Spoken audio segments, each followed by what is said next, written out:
Welcome in, fellow Potterheads. Tonight, beneath the starry ceiling of the Great Hall, we will be going over magical tales from the wizarding world to guide you gently into the realm of dreams. Before we disappear behind the veil of dreams, take a moment to cast your support spell, tap the like button, and join our magical community by subscribing. Also, I'm curious what time it is in your corner of the wizarding world. Whether you're watching from California, Hogsmeade, or London, share your location in the comments below. Your participation will be greatly appreciated and helps our magical community grow stronger. Now, the time for incantations has passed. Dim your lights, find your most comfortable position, and prepare to be transported to the world of witchcraft and wizardry as we begin tonight's magical tales. Chapter 1. The Early Life of Salazar Slytherin. Let's start the story with one of the most enigmatic figures in wizarding history, a man whose name has become synonymous with ambition, cunning, and controversy, Salazar Slytherin. Long before the grand halls of Hogwarts echoed with the footsteps of students, long before the Sorting Hat sang its first song, Salazar Slytherin drew his first breath in a remote fen in eastern England, sometime in the early 10th century. Imagine, if you will, a misty landscape of wetlands and marshes, where water and land merge in shifting boundaries.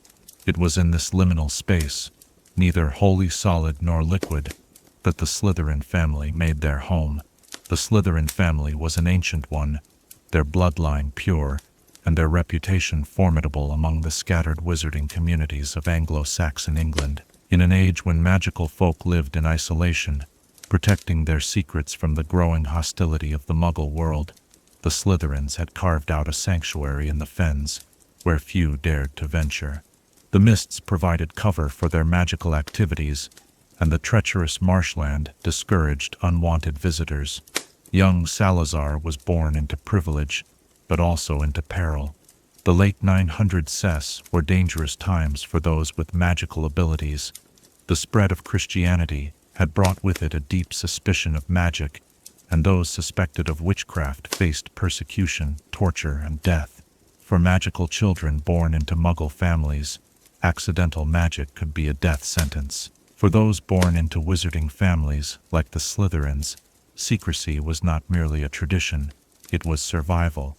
From his earliest days, Salazar showed exceptional magical ability. While most magical children display their first signs of magic in moments of strong emotion, young Slytherin reportedly showed controlled magical ability from a remarkably young age. Family chronicles, preserved through the centuries in fragmentary form, speak of a 3-year-old Salazar commanding serpents to hunt for him in the marshes, bringing back small prey which he would present proudly to his parents. This affinity for serpents would remain with him throughout his life, eventually blossoming into the rare magical ability known as Parseltongue, the power to speak to snakes. In the misty fens of his childhood home, young Salazar would spend hours conversing with the marsh vipers, learning their secrets, understanding their nature. While other children feared these creatures, he saw in them a reflection of qualities he admired: patience, stealth, and deadly precision when necessary. Salazar's father, a formidable wizard named Sextus Slytherin, personally oversaw his son's magical education. In an era before formal wizarding schools, magical knowledge was passed down through families, with each wizarding household jealously guarding its unique spells and potions. Sextus was known throughout the fens as a master of water magic, spells to control the flow of rivers, to call forth mist to hide their home, to purify poisoned wells. Under his father's stern tutelage, young Salazar learned the value of discipline, precision, and the preservation of knowledge. His mother, Serena Slytherin, contributed equally to his education, though in different areas. From chronicles and family records, we know she was a gifted potioneer and herbalist, with particular knowledge of plants that thrived in the marshy environment. The healing potions she brewed were sought after by magical folk from miles around, and she instilled in her son a deep appreciation for the subtle arts of potion making. This balanced magical education would later influence his approach to teaching at Hogwarts, where he insisted that students master both the dramatic arts of spellcasting and the more subtle disciplines. But perhaps the most formative experiences of Salazar's youth were his encounters with the Muggle world, beyond the protective mists of the fens.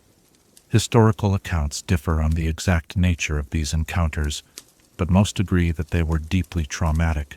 One persistent tale speaks of a teenage Salazar witnessing a Muggle-born witch being dragged from her home by a mob after her magical abilities manifested unexpectedly. Another speaks of Muggle hunters stumbling upon the Slytherin home and attempting to attack what they believed to be practitioners of dark arts. Whatever the truth of these stories, it seems clear that Salazar's early experiences with Muggles shaped his later views on who should and should not be trusted with magical knowledge. While some historians paint him simply as a blood purist who hated Muggles out of arrogance, the reality was likely more complex. Surviving fragments of his writings suggest he feared not Muggles themselves, but the danger that came from their discovery of the magical world, a fear not entirely unfounded in the superstitious climate of early medieval Europe. As Salazar approached adulthood, he began to travel beyond the fens, seeking out other wizards and witches to expand his magical knowledge. It was during these travels that he first encountered rumors of an ambitious plan, the creation of a school where young witches and wizards could learn in safety, away from the prying eyes of the Muggle world. This idea, revolutionary for its time, captured his imagination. Why should magical knowledge remain fragmented, passed down only through family lines? Why not create a place where the greatest magical minds could come together, pooling their knowledge for the benefit of all magical children? Little did he know that this seed of an idea would lead him to 3 other exceptional witches and wizards who shared his vision: Godric Gryffindor, Helga Hufflepuff, and Rowena Ravenclaw. Together, they would embark on the most ambitious magical project of their age, the founding of Hogwarts School of Witchcraft and Wizardry. But before Salazar Slytherin became one of the legendary 4 founders, before his name became associated with ambition and cunning, before his falling out with the other founders over whom to admit to their school, he was simply a gifted young wizard from the fens, shaped by his family's teachings and his early encounters with a world that feared what it did not understand. The fire crackles beside us as we pause in our tale. Can you see him in your mind's eye? A tall, thin figure emerging from the mists of the fens, his dark eyes alert and watchful, a small serpent coiled around his wrist. He stands at the threshold of adulthood, unaware of the extraordinary legacy he will create, unaware that 1,000 years later, students will still be sorted into the house that bears his name. As the embers glow in our fireplace and the night deepens around us, perhaps you might consider, how much are we all shaped by our earliest experiences? Does understanding the origins of Salazar Slytherin's beliefs help us to see his later actions in a new light? Or does the path we choose ultimately matter more than the circumstances that influenced our first steps upon it? Chapter 2. The Founding Partnership. The ancient stones of Hogwarts hold memories of a time long past, when 4 extraordinary magical minds first conceived of a sanctuary for learning. Tonight, as moonlight spills through the high windows of our chamber, we shall explore how Salazar Slytherin's path first crossed with those of his fellow founders, and how their shared vision, before discord and disagreement, shaped the greatest school of witchcraft and wizardry the world has ever known. Our journey takes us to the wild highlands of Scotland, where the crisp mountain air carried whispers of a gathering. It was here, sometime around the late 10th century, that Salazar Slytherin first encountered the 3 individuals who would forever be linked with his legacy: Godric Gryffindor, Rowena Ravenclaw, and Helga Hufflepuff. Imagine, if you will, a clearing nestled between ancient pines, where 4 cloaked figures converged on a misty morning. Each had been drawn by rumors of others with exceptional magical talent and a shared concern for the future of magical education. Historical records are fragmentary, but most magical historians believe this first meeting was arranged by Rowena Ravenclaw, whose gift for divination may have shown her the potential of such an alliance. Godric Gryffindor, with his flaming red hair and beard, made an immediate impression on Salazar. Here was a wizard whose reputation for bravery and dueling prowess had spread even to the isolated fens of eastern England. Some accounts suggest that Salazar and Godric had encountered each other briefly in their youths, perhaps during a gathering of magical practitioners, but it was here in the Scottish Highlands that their relationship truly began to form. Rowena Ravenclaw, tall and striking with her famous diadem glittering upon her brow, brought to the meeting a brilliance that complemented Salazar's cunning. Where he was watchful and calculating, she was innovative and theoretical. Contemporary accounts describe her as the most brilliant witch of her age, and even the reserved Salazar is said to have been impressed by the depth and originality of her magical thinking. Helga Hufflepuff, warm and earthy, with her fair hair braided with wild flowers, might have seemed at first the least impressive to a wizard of Slytherin's ambition. Yet historical records suggest he quickly recognized the practical power of her inclusive approach and her extraordinary talent with food-related magic and healing charms, skills often undervalued but essential to the founding of a school where children would live and grow.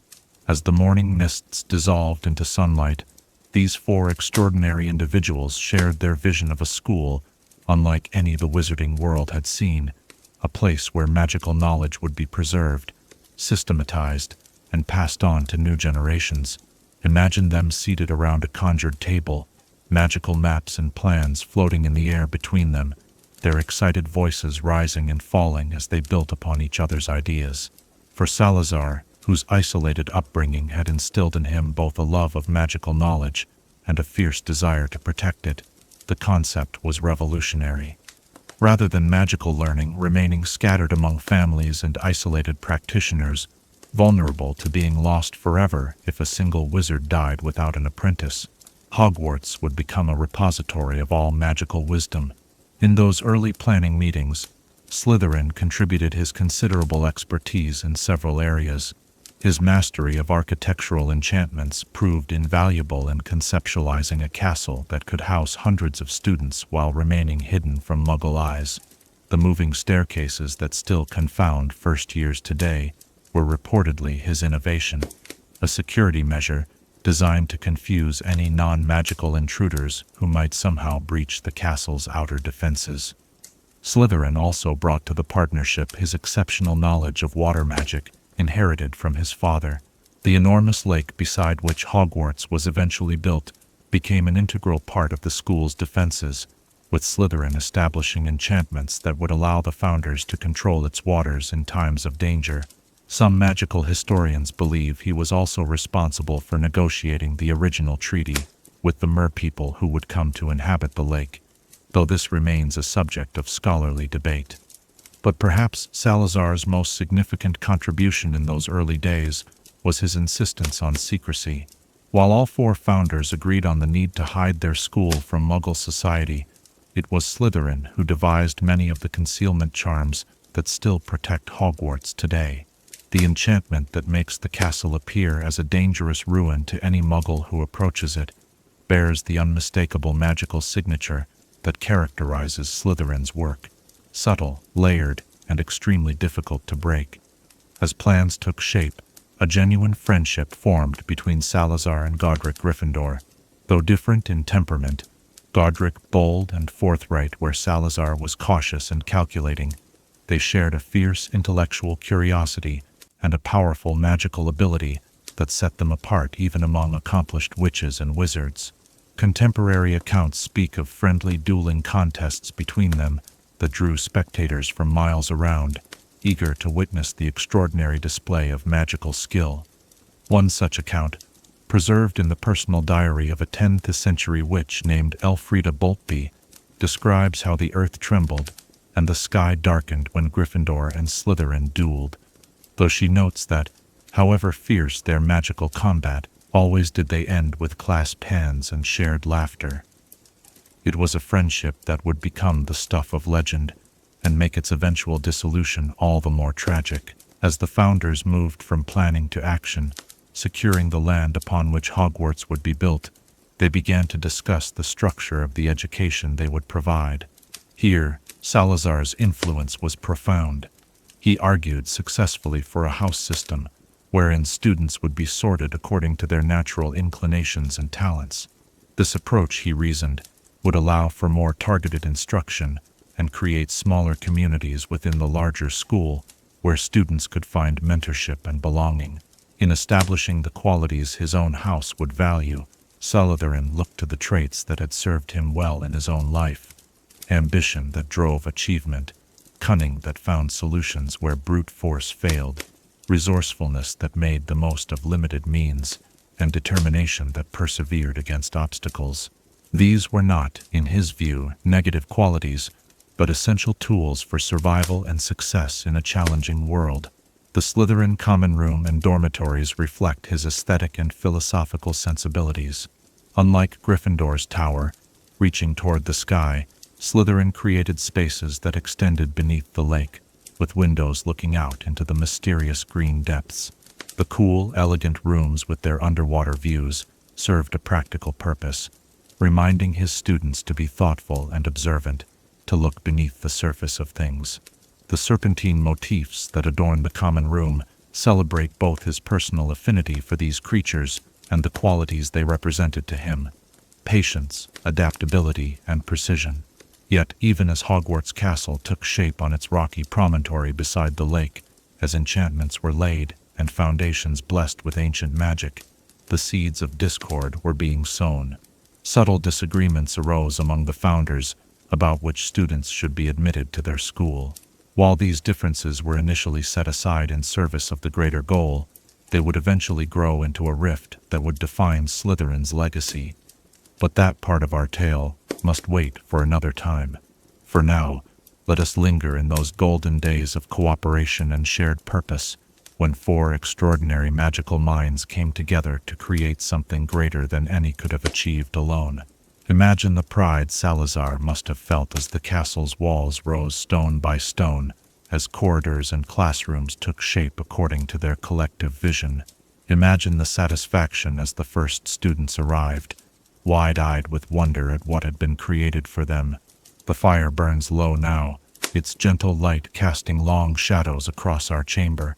As you drift toward sleep, consider this: what unexpected partnerships have shaped your own life's journey, and how might the greatest achievements of history be born, not from the mind of a single visionary, but from the creative tension between different perspectives brought together in common cause. Chapter 3: Slytherin's Chamber of Secrets. Deep beneath the foundations of Hogwarts lies a chamber of whispered legend, a place where few have tread in the 1,000 years since its creation. As the castle above slumbers in midnight silence, let us descend through layers of stone and earth to explore the most enigmatic legacy of Salazar Slytherin, his fabled Chamber of Secrets. The precise date of the chamber's construction remains unknown, even to the most dedicated magical historians. Most believe Slytherin created it during the later years of his time at Hogwarts, as tensions with the other founders, particularly Godric Gryffindor, began to intensify. Imagine Salazar in those days, his dark eyes growing ever more watchful, his tall figure slipping away from the great hall during the quiet hours when the castle slept, making his solitary way to the deepest parts of the dungeons. What motivated Slytherin to create this hidden sanctuary? Historical accounts vary widely. The most commonly accepted theory suggests that as disagreements over student admissions grew more heated, Slytherin came to believe that the other founders would eventually prevail in their desire to admit Muggle-born students. If he could not prevent their admission, he would create a fail-safe, a chamber housing a weapon that his true heir could someday use to purge the school of those he deemed unworthy. Yet some magical scholars propose alternative motivations. Bathilda Bagshot, in her revised history of Hogwarts, suggests that the chamber may have originally been conceived as a final sanctuary for magical students, should the castle ever fall to Muggle persecution, a very real fear in those dangerous times. Others propose it was simply a private workspace where Slytherin could conduct his more controversial magical experiments away from the disapproving eyes of his fellow founders. Whatever his true intentions, the creation of the chamber represented an extraordinary feat of magical architecture and secrecy. To construct such an elaborate space without the knowledge of the other founders, particularly the ever-perceptive Rowena Ravenclaw, would have required both exceptional magical skill and meticulous planning. Slytherin likely began by identifying the ideal location. The castle's extensive plumbing system, while significantly expanded in later centuries, had its origins in the founders' era. The main drainage pipes descended deep beneath the castle, providing both access and camouflage for his secret project. The constant flow of water would mask any magical activity from detection, while the pipes themselves would eventually provide a means of access for the creature he intended to house there. The actual construction would have been undertaken in utmost secrecy, perhaps during the summer months, when the castle stood nearly empty. With students and most staff absent, Slytherin could work through the night, carving out the cavernous space with controlled blasting spells of his own invention. Imagine him standing in the growing chamber, illuminated only by wand light, his face set in concentration as he methodically expanded the space, reinforcing the stone walls with permanent strengthening charms to prevent collapse.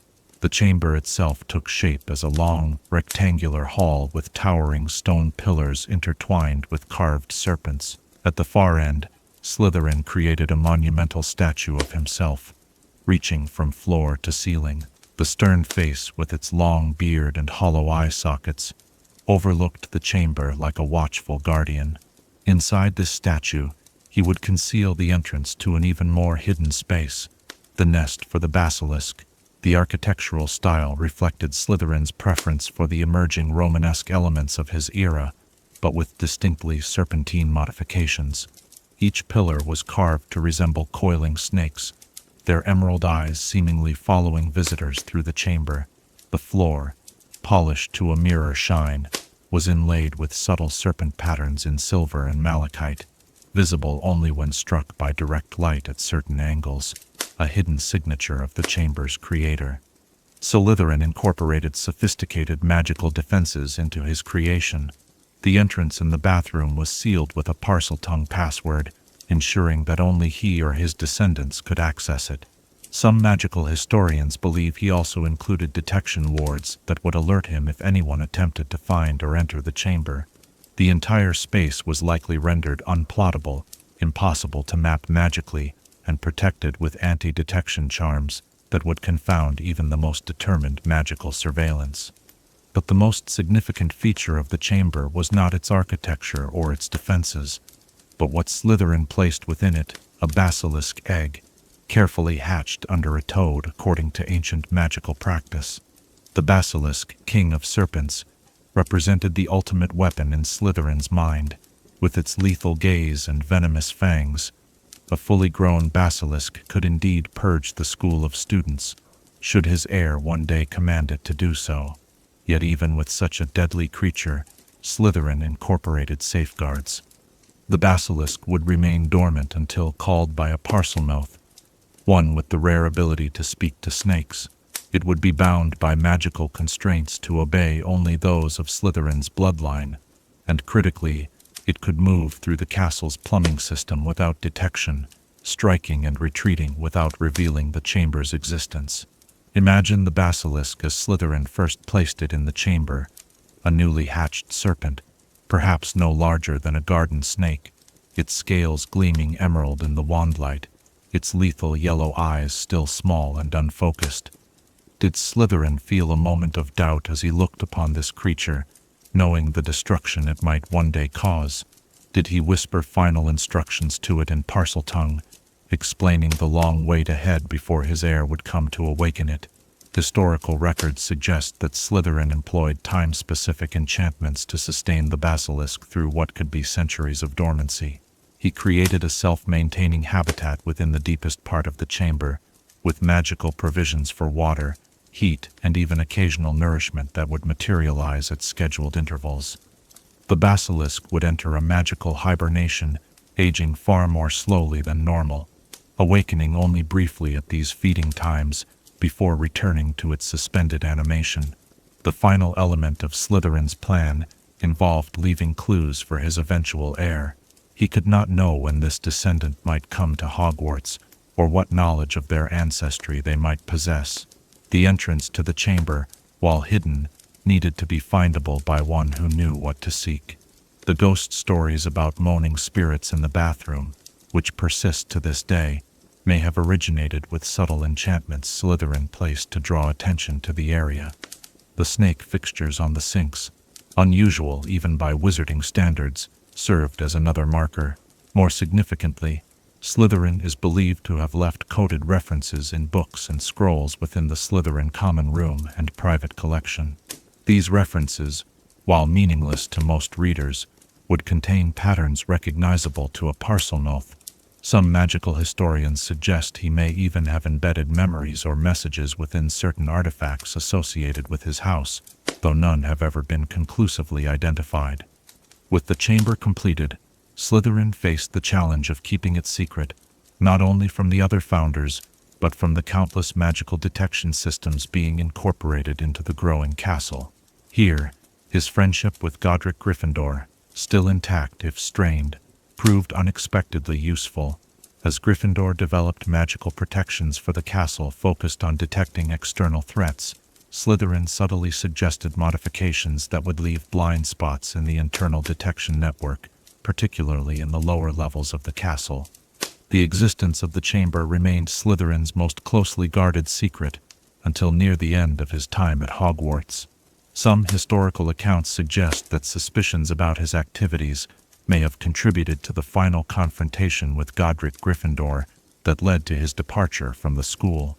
Others propose that he revealed the chamber's existence during that legendary argument as a final threat, or perhaps warning about what would happen if the school continued to admit those he considered unworthy. Whatever the truth, Slytherin left Hogwarts without revealing the chamber's location to the other founders.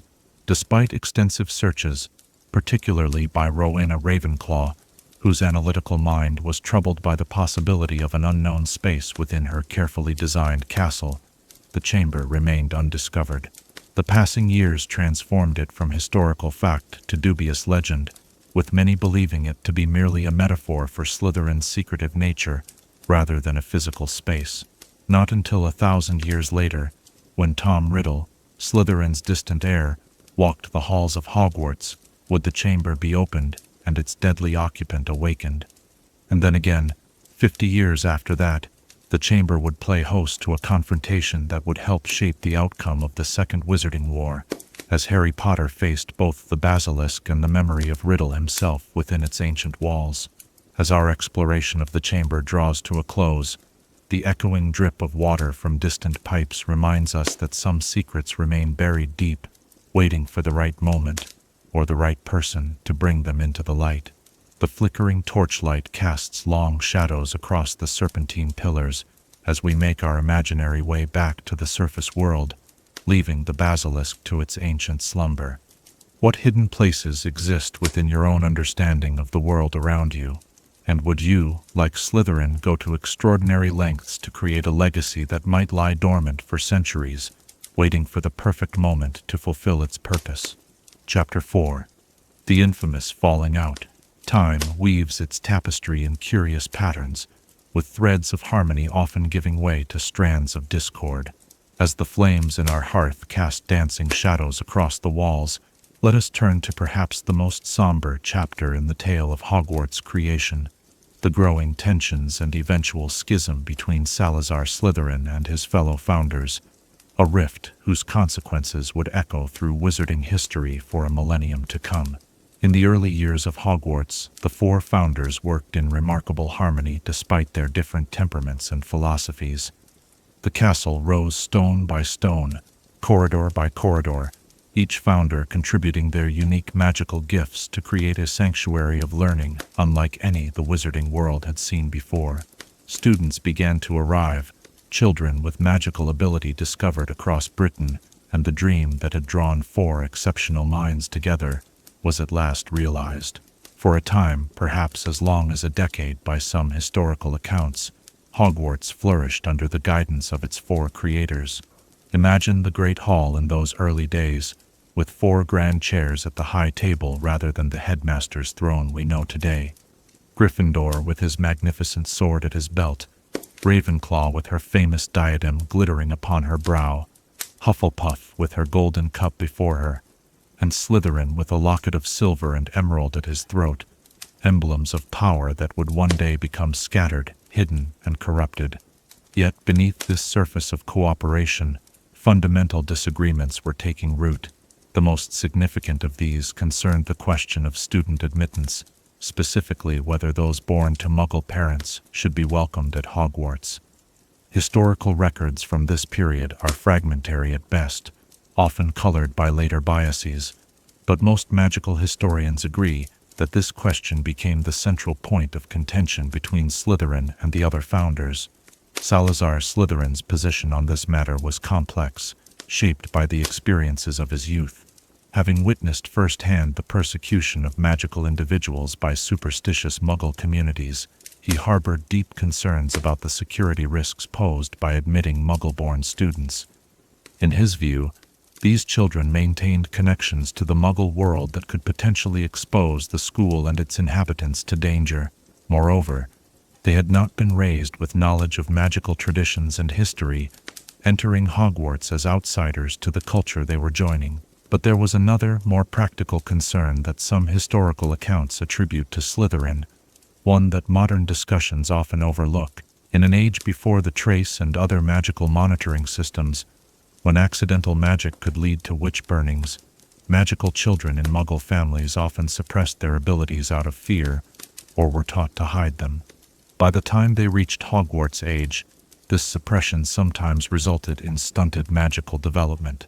Slytherin, ever the pragmatist, allegedly argued that these students required remedial instruction that diverted resources from those whose magic had developed naturally.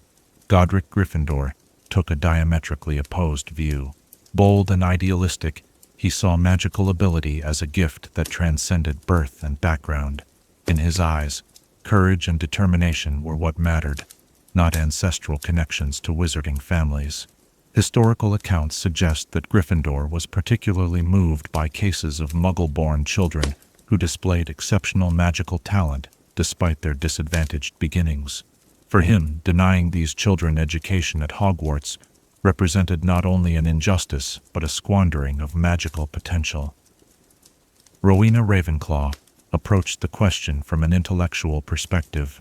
Contemporary accounts suggest she conducted what might be considered the first magical research studies, tracking the academic performance of students from different backgrounds.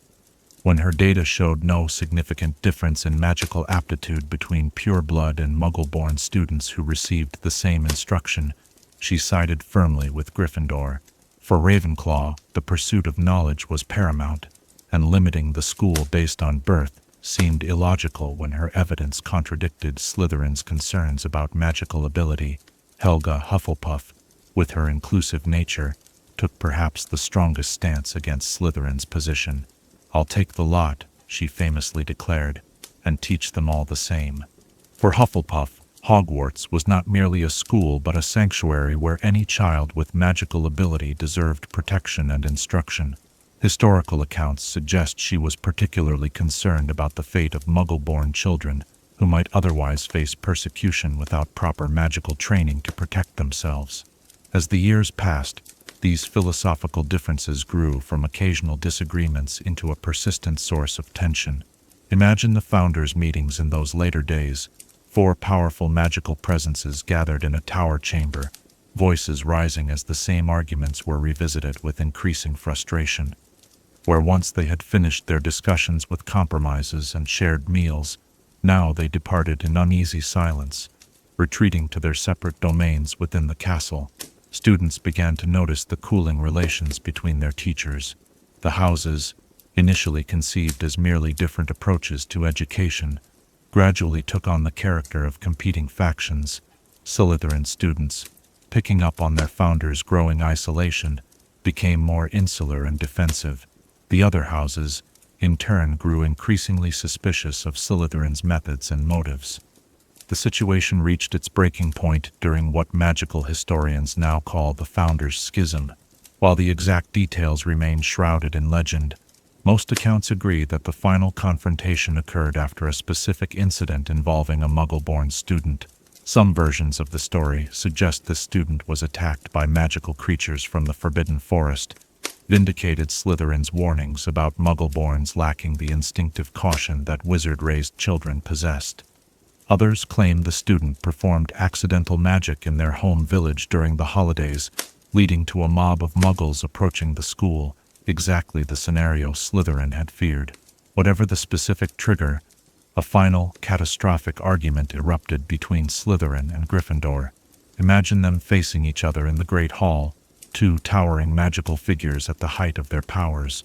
Contemporary accounts describe magical energy crackling in the air around them as their debate escalated from heated words to drawn wands.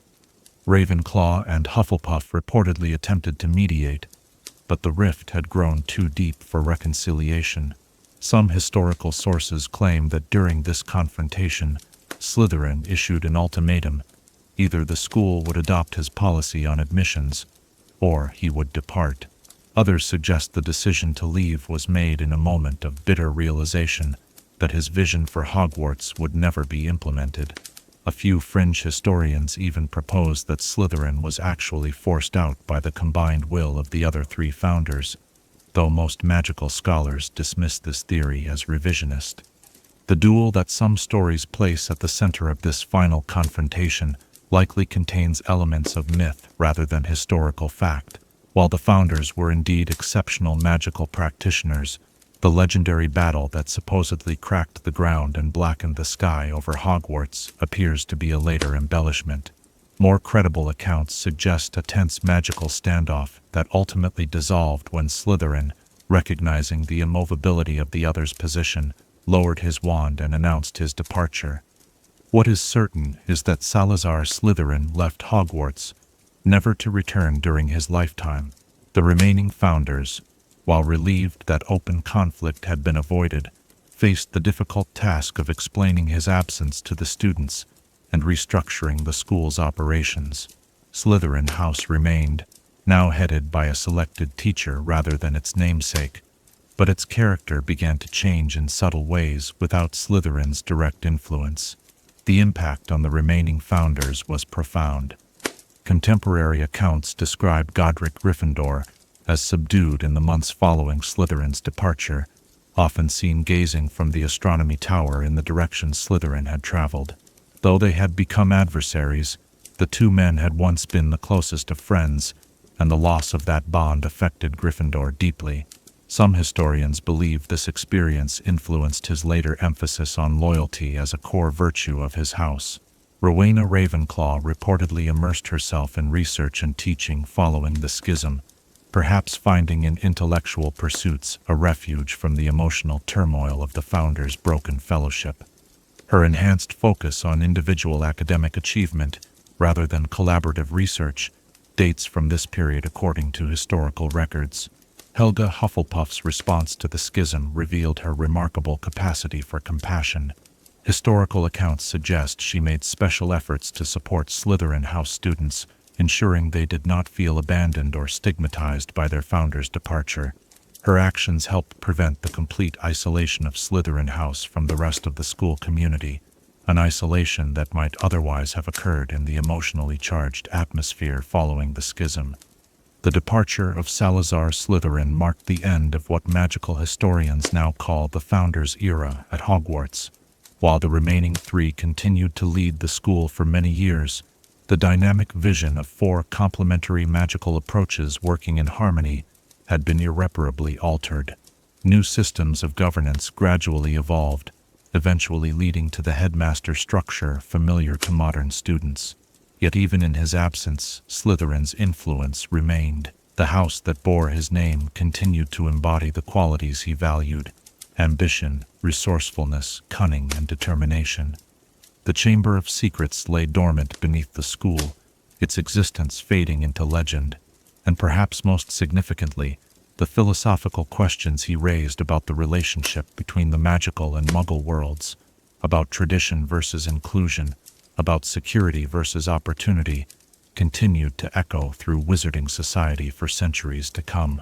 As our fire burns lower still, casting the room in a gentle amber glow, we might reflect on how even the most visionary collaborations can founder on the rocks of principle and personality.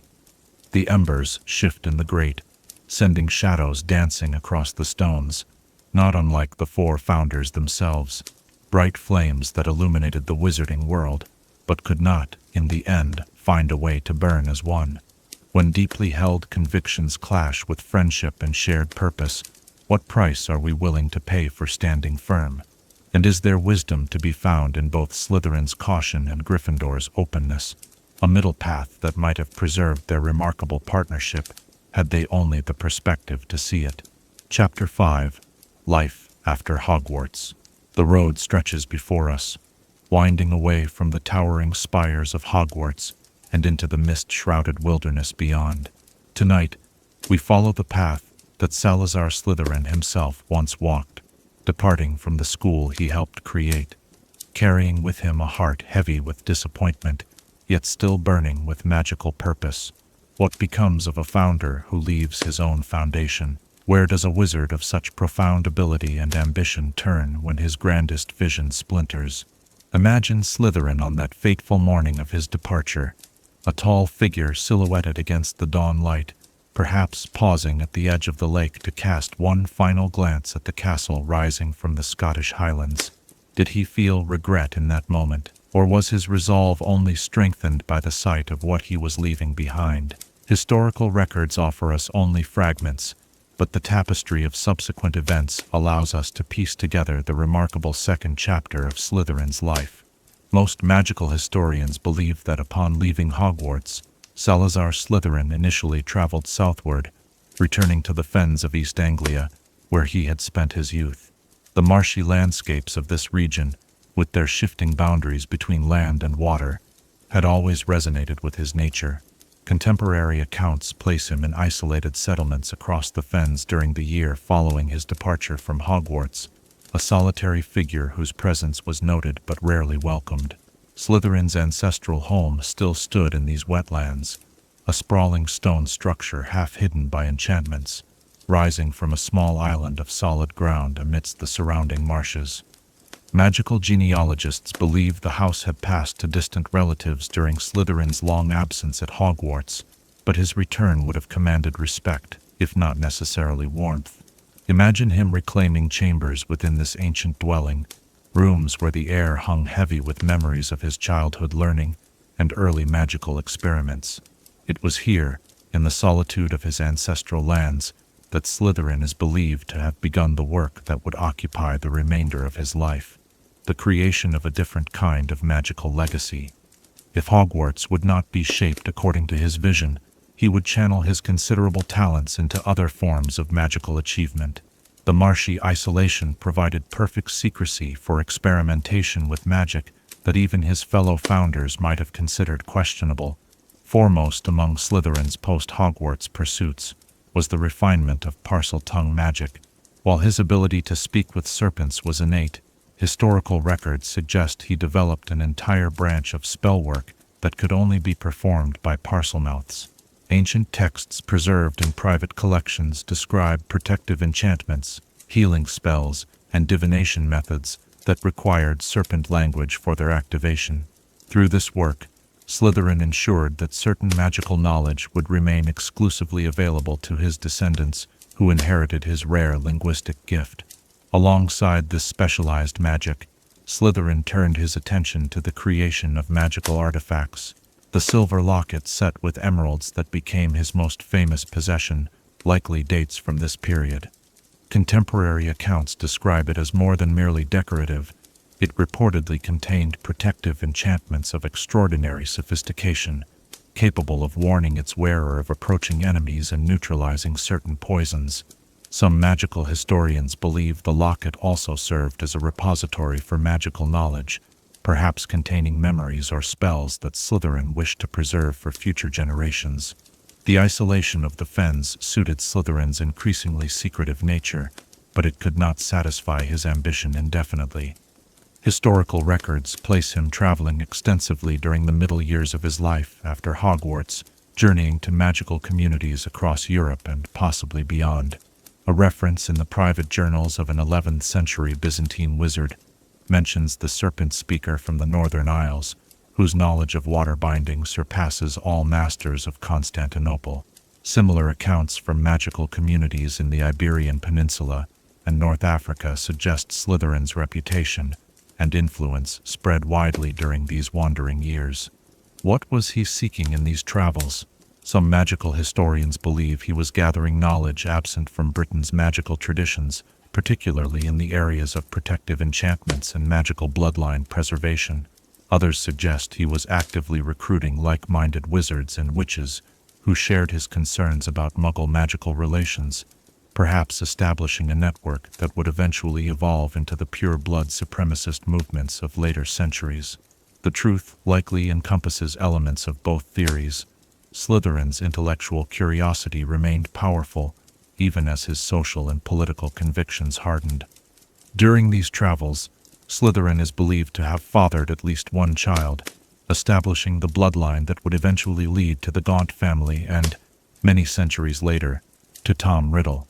Historical records are unclear about the identity of this child's mother, though magical genealogists have proposed several candidates from prominent European wizarding families. What is certain is that Slytherin took unusual measures to ensure his magical abilities, particularly Parseltongue, would persist through generations, employing blood magic that bound these traits to his descendants. The wandering years eventually gave way to a final period of settlement. Most magical historians place Slytherin's later life in a remote valley in Albania, a region with ancient magical traditions and minimal Muggle presence. Here, among dense forests and mist-shrouded mountains, he established what might be considered a smaller, more exclusive version of the school he had envisioned. A handful of students, all from wizarding families, many reportedly distant relatives, came to study under his direct tutelage. Imagine this Albanian sanctuary, a stone dwelling built into the side of a mountain, its walls carved with serpentine patterns that seemed to move in the flickering torchlight. Inside, chambers dedicated to different magical disciplines, a potions laboratory with ingredients rarer than those found at Hogwarts, a dueling space where Slytherin trained his students in combat magic, a library containing texts on magical theory too controversial for the Hogwarts collection. Outside, gardens of magical plants climbed the mountainside, tended by serpents that responded to Parseltongue commands. This was no formal institution like Hogwarts, with its houses and structured curriculum, but rather an apprenticeship model where students learn directly from the master. Historical accounts suggest Slytherin's teaching methods grew increasingly demanding in these later years, his patience diminished by his experiences. Those who failed to meet his expectations were dismissed without ceremony. Those who excelled became the carriers of magical knowledge that would eventually develop into what some magical historians identify as a distinct Slytherin tradition within European wizardry. It was during this Albanian period that Slytherin made his final and perhaps most controversial magical innovations. Fragmentary records suggest experimentation with forms of magical preservation that approached, if never quite crossed into, the realm of immortality. While there is no evidence that Slytherin created Horcruxes, that terrible innovation would wait for other, darker wizards. His research into extending life and preserving magical essence influenced generations of magical scholars, not all of whom used this knowledge for benevolent purposes. As age began to claim even his formidable constitution, Slytherin turned his attention to ensuring his legacy would endure. Beyond the Chamber of Secrets hidden at Hogwarts, he created other repositories of magical knowledge throughout Europe. Some were physical locations, caves, ruins, or seemingly abandoned dwellings that contained hidden chambers, accessible only to those with Parseltongue or knowledge of specific magical signatures. Others were artifacts, books whose true contents revealed themselves only to those of his bloodline, or objects that contained preserved memories similar to those later stored in pensieves. The exact date and circumstances of Salazar Slytherin's death remain unknown. No grave has ever been identified, leading some magical historians to speculate that he employed enchantments to conceal his final resting place, perhaps fearing that enemies might seek to desecrate it, or that unworthy wizards might attempt to claim artifacts buried with him. What seems certain is that his passing was solitary, far from Hogwarts and the other founders who had once been his closest colleagues. In the years following his death, Slytherin's reputation underwent the first of many transformations. To his direct students and their descendants, he remained a visionary whose wisdom had preserved important magical traditions. To the wider wizarding world, particularly those influenced by the remaining Hogwarts founders, he increasingly became a cautionary figure whose prejudices had deprived him of a place in the school's continuing success. Both perspectives contained elements of truth, yet neither captured the full complexity of the man. Perhaps the most telling aspect of Slytherin's post-Hogwarts life was the duality of his legacy. While his name remained permanently associated with the Hogwarts house that trained generations of witches and wizards, his direct magical lineage followed a separate, more secretive path through history. This division between the public institution that bears his name and the private knowledge passed through his bloodline reflects the fundamental tension that defined his life, the desire to preserve magical traditions set against the need to adapt to a changing world. The fire has burned low now, casting gentle shadows across our chamber. As the cinders glow against the darkened hearth, consider how even endings can contain beginnings. Slytherin's departure from Hogwarts closed one chapter of his remarkable life, but opened another, filled with different achievements and influences. His story reminds us that a single path abandoned does not determine the entirety of one's journey. As sleep draws nearer, ponder this: how do we reshape our ambitions when our original vision cannot be realized? And what separate peace might we find, like Slytherin in his Albanian retreat, when we build something smaller but entirely our own from the fragments of grander dreams? Chapter 6. The Slytherin Bloodline. Blood carries more than life through its crimson channels. It bears history, memory, and magic. As moonlight streams through our window, we shall follow the winding river of Salazar Slytherin's descendants through the centuries, tracing how the potent magic of this extraordinary wizard flowed through generations, sometimes running strong and proud, other times nearly vanishing into hidden tributaries, but always persisting, a magical lineage that would ultimately shape the fate of the wizarding world. The immediate descendants of Salazar Slytherin emerged from his later years in Albania, where historical records suggest he established a family with a witch of notable magical ability. While her identity remains obscured by time, magical genealogists believe she likely came from one of the ancient magical families of Eastern Europe. Their children, at least 2 sons, and possibly a daughter, according to fragmentary records, inherited not only their father's magical talent, but also, crucially, his ability to speak Parseltongue, that rare gift of serpent communication that would become the hallmark of Slytherin's true heirs. These first-generation descendants initially remained in Albania, continuing the exclusive magical education their father had established. Imagine them in that mountain retreat, young witches and wizards with Slytherin's proud bearing, practicing spells in the chambers their father had carved from living rock. They were raised with an acute awareness of their exceptional heritage, the children of a founder of Hogwarts, bearers of rare magical gifts, and heirs to knowledge that existed nowhere else in the wizarding world. By the early 12th century, however, the Slytherin descendants began to disperse across Europe. Some magical historians attribute this diaspora to growing tensions with local magical communities, who viewed their secretive practices with suspicion. Others suggest it was a deliberate strategy to extend the family's influence. Whatever the reason, branches of the Slytherin line established themselves in various regions: southern France, northern Spain, parts of Italy, and eventually some returned to Britain. The British branch of the family, which would prove most consequential to later wizarding history, settled initially in the same fen country that had been Slytherin's original home. Here, they constructed a dwelling that combined elements of their Albanian retreat with traditional British wizarding architecture, a manor house whose foundations extended deep into the marshy ground, with hidden chambers accessible only through Parseltongue passwords. Local magical communities regarded them with a mixture of reverence and wariness, acknowledging their ancient lineage while remaining cautious of their isolationist tendencies. Through the medieval period, the British Slytherin line maintained significant influence in wizarding affairs, though they rarely sought public positions of authority. Instead, they operated as advisors, particularly in matters concerning magical security and relations with the increasingly organized Muggle kingdoms. Historical records from the 13th century mention a Lady Serpens of the Fens, who counseled magical communities on protective enchantments during a period of heightened witch hunting. The serpent imagery in this title strongly suggests Slytherin lineage.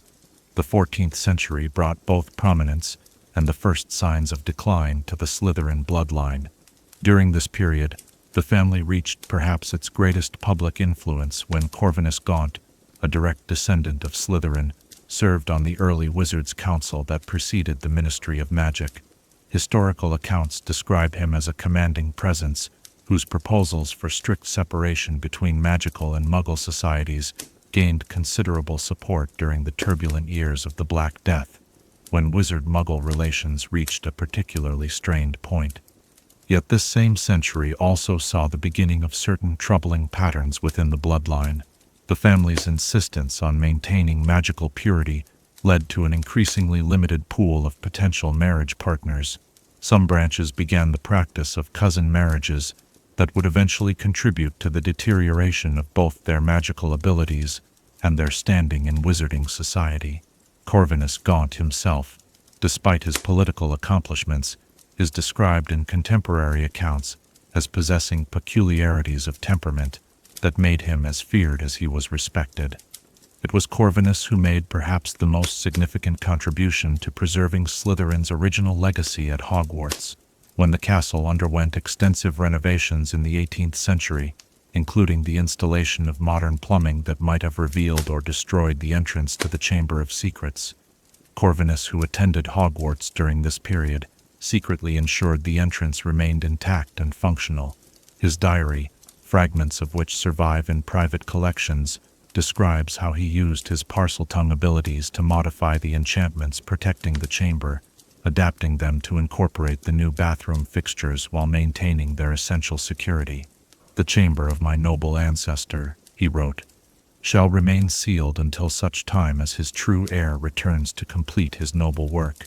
I have communed with the great serpent that slumbers within, assuring it that its vigil continues, though the very stones around it may shift and change." By the 16th century, the main branch of the Slytherin line had adopted the surname Gaunt, likely derived from the appearance of certain family members whose dedication to bloodline purity had begun to take a physical toll. The Gaunts remained conscious of their illustrious ancestry, proudly tracing their lineage back to Salazar Slytherin and preserving heirlooms associated with him, most notably the locket that had been his personal talisman.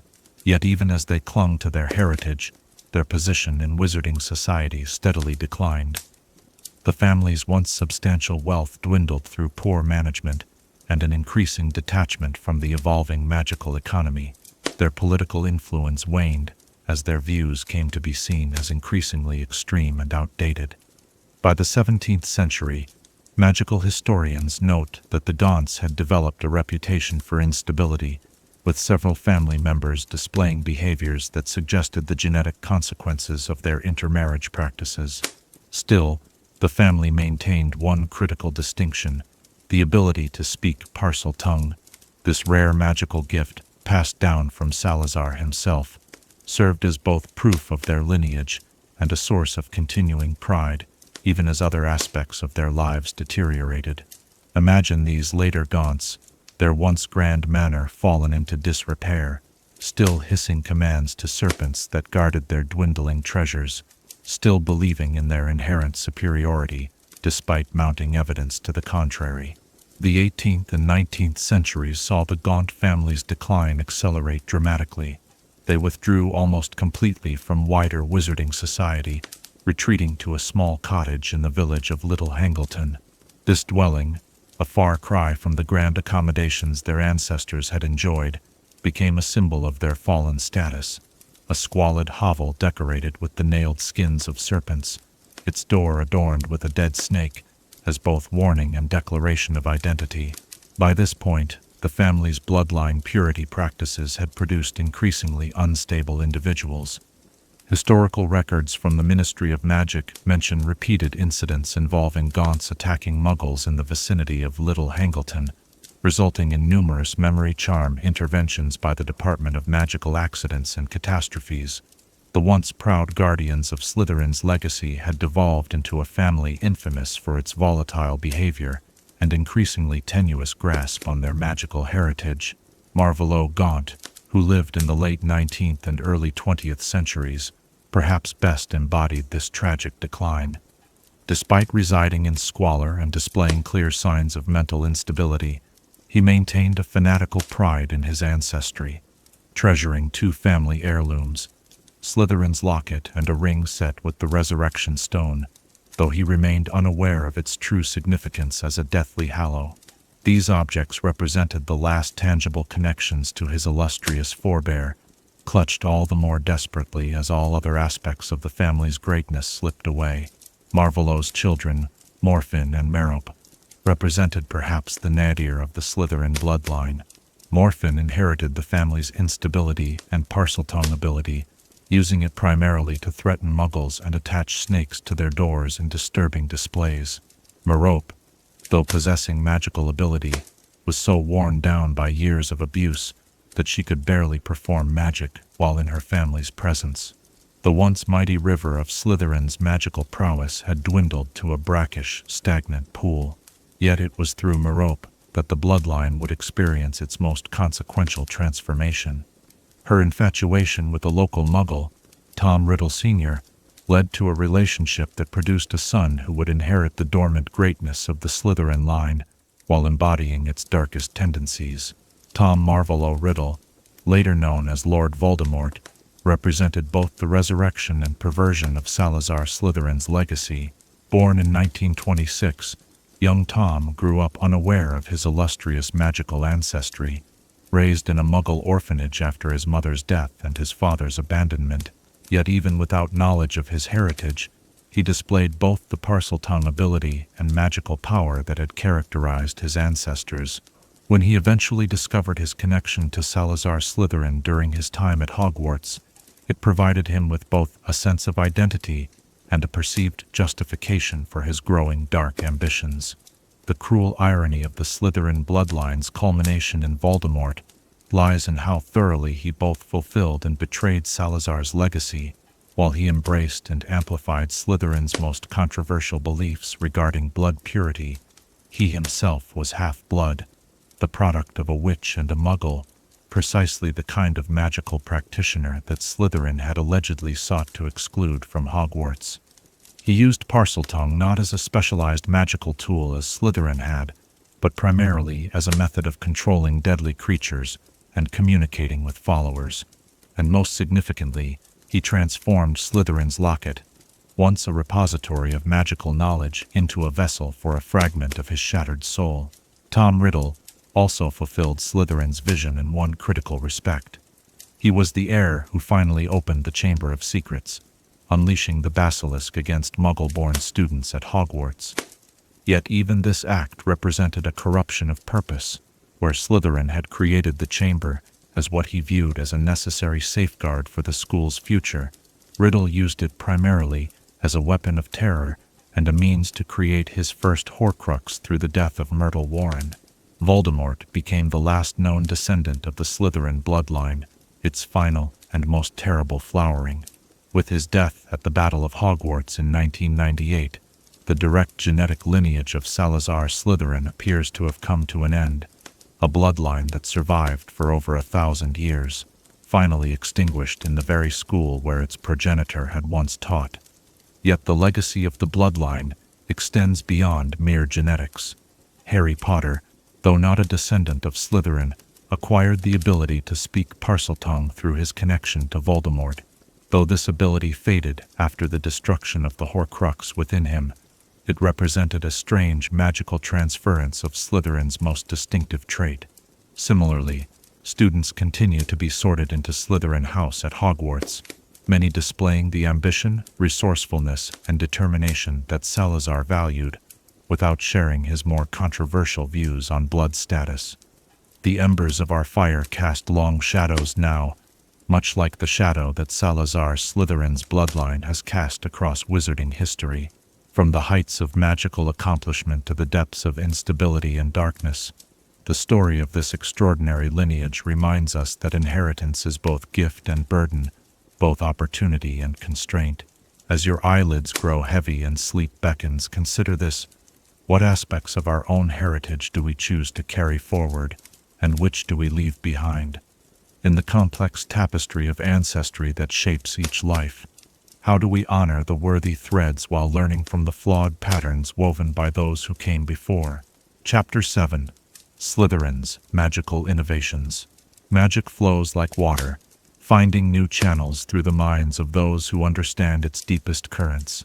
Tonight, as starlight filters through ancient window panes, we shall explore the remarkable magical innovations of Salazar Slytherin, spells, potions, and enchantments that flowed from his brilliant mind and continue to influence the wizarding world a millennium after his time.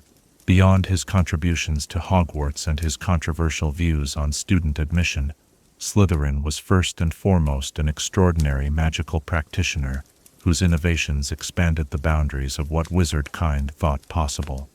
Historical records of his specific magical achievements are fragmentary, preserved in ancient texts and oral traditions rather than the more systematic documentation that would emerge in later centuries.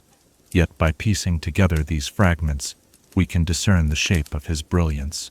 Perhaps Slytherin's most distinctive magical discipline was his development of Parseltongue-based spellcraft.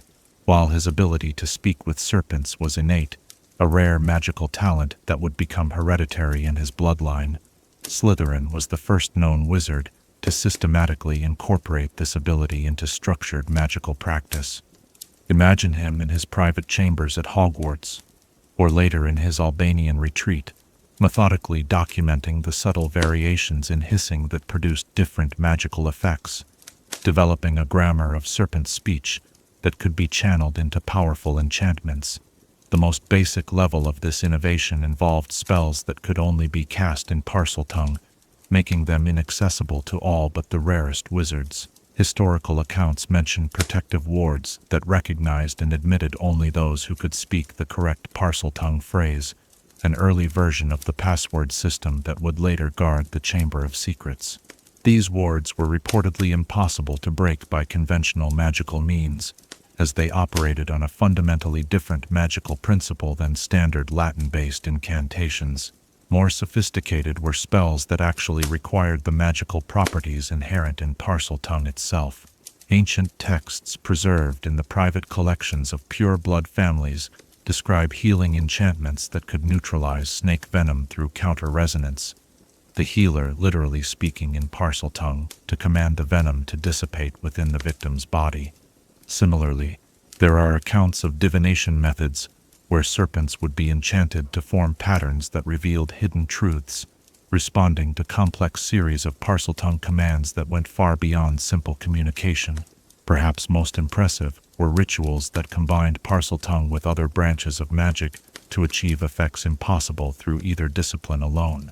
One fragmentary account describes a ritual where Slytherin used Parseltongue to direct the movement of water from the Great Lake at Hogwarts, creating intricate patterns that, when properly aligned, established permanent protective boundaries around the school grounds, boundaries that some magical historians believe still form the foundation of Hogwarts' defensive magic today. Beyond his work with Parseltongue, Slytherin made significant contributions to potion making, particularly in the areas of preservation and purification. His upbringing in the Fens, where water quality was a constant concern, led him to develop sophisticated filtering and purifying potions that could render even the most stagnant water not merely safe but restorative. These innovations laid the groundwork for many standard purification potions still used by traveling wizards today. Slytherin's approach to potion making was characterized by precision and efficiency, using the minimum necessary ingredients to achieve the maximum effect. This philosophy is evident in modifications he made to existing potions of his era, streamlining their preparation while enhancing their efficacy. The standard antidote for common poisons taught at Hogwarts still follows Slytherin's formulation, with only minor modifications over the centuries.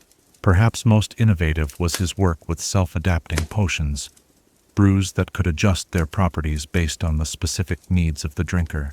Historical records mention a serpent's remedy created by Slytherin that would automatically address whatever ailment afflicted the consumer, changing its properties accordingly. While the complete formula has been lost, fragments of the methodology inform certain advanced healing potions used at St. Mungo's Hospital for magical maladies and injuries. In the realm of enchanted objects, Slytherin demonstrated particular brilliance in creating items with multiple layers of functionality. His famous locket, later corrupted as a Horcrux by Tom Riddle, originally served as both protective talisman and magical repository. According to historical accounts, the locket could warm against the skin when danger approached, shield the wearer from certain curses, and store magical knowledge in a space much larger than its physical dimensions would suggest. An early application of the extension charms that would later be refined for use in items like moleskin pouches. Less well known, but equally impressive, was Slytherin's work with magical architecture. The moving staircases of Hogwarts, often attributed to the castle's general enchantment, were reportedly a specific innovation of Slytherin's, designed initially as a security measure that could confound intruders while allowing knowledgeable inhabitants to navigate efficiently. Similarly, the enchantment that allows the Slytherin common room windows to look out into the depths of the Great Lake demonstrates his mastery of charms that could create accurate visual portals through solid matter, magic that would later inform the development of the enchanted ceiling in the Great Hall. Slytherin's contributions to defensive magic were particularly significant, reflecting his preoccupation with protection and security. He developed variations of the shield charm that could be permanently anchored to physical locations, maintaining their protective properties without requiring the continuous attention of a caster. These anchored shields formed part of Hogwarts' original defensive system and influenced the development of similar protections for other significant wizarding locations. More controversial, but undeniably innovative, was Slytherin's work with serpent-based defensive magic. Historical records mention elaborate systems where magically bred serpents would serve as both sentinels and active defenders of protected areas, unlike the basilisk and the Chamber of Secrets, which represented an extreme application of this principle. Most of these serpent guardians were non-lethal, designed to detain intruders or alert the property's owners. The practice of using conjured or enchanted serpents as magical guardians continued in some pureblood families for centuries after Slytherin's time. Perhaps Slytherin's most historically significant innovation was his development of magic related to magical lineages themselves. While blood magic existed before his time, Slytherin refined techniques that could bind certain magical abilities, particularly Parseltongue, to his descendants, ensuring these gifts would manifest across generations.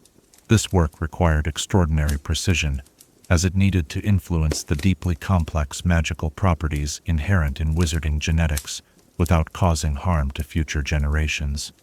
Through these lineage enchantments, Slytherin effectively ensured that certain magical knowledge, specifically the Parseltongue-based spells he had developed, would remain exclusive to his bloodline. This exclusivity reflected his broader philosophy regarding magical knowledge, that certain powers should be restricted to those he deemed worthy, rather than made available to all magical practitioners regardless of background. Slytherin also made notable contributions to the study of magical creatures, particularly those associated with water and serpentine forms. Historical accounts credit him with establishing early classification systems for various water-dwelling magical beings, from the merpeople of the Great Lake to the Selkies of the northern coasts. His detailed observations of these creatures' magical properties and social structures provided a foundation for the field that would eventually develop into care of magical creatures. His work with snake breeding was particularly innovative, resulting in several magical varieties that possessed enhanced properties beyond those of their natural counterparts. While the basilisk represents his most infamous creation in this field, Historical records also mention smaller serpents bred for specific magical purposes, snakes with enhanced healing properties in their venom, snakes capable of detecting specific magical signatures, and snakes that could temporarily store and transfer minor spells between locations.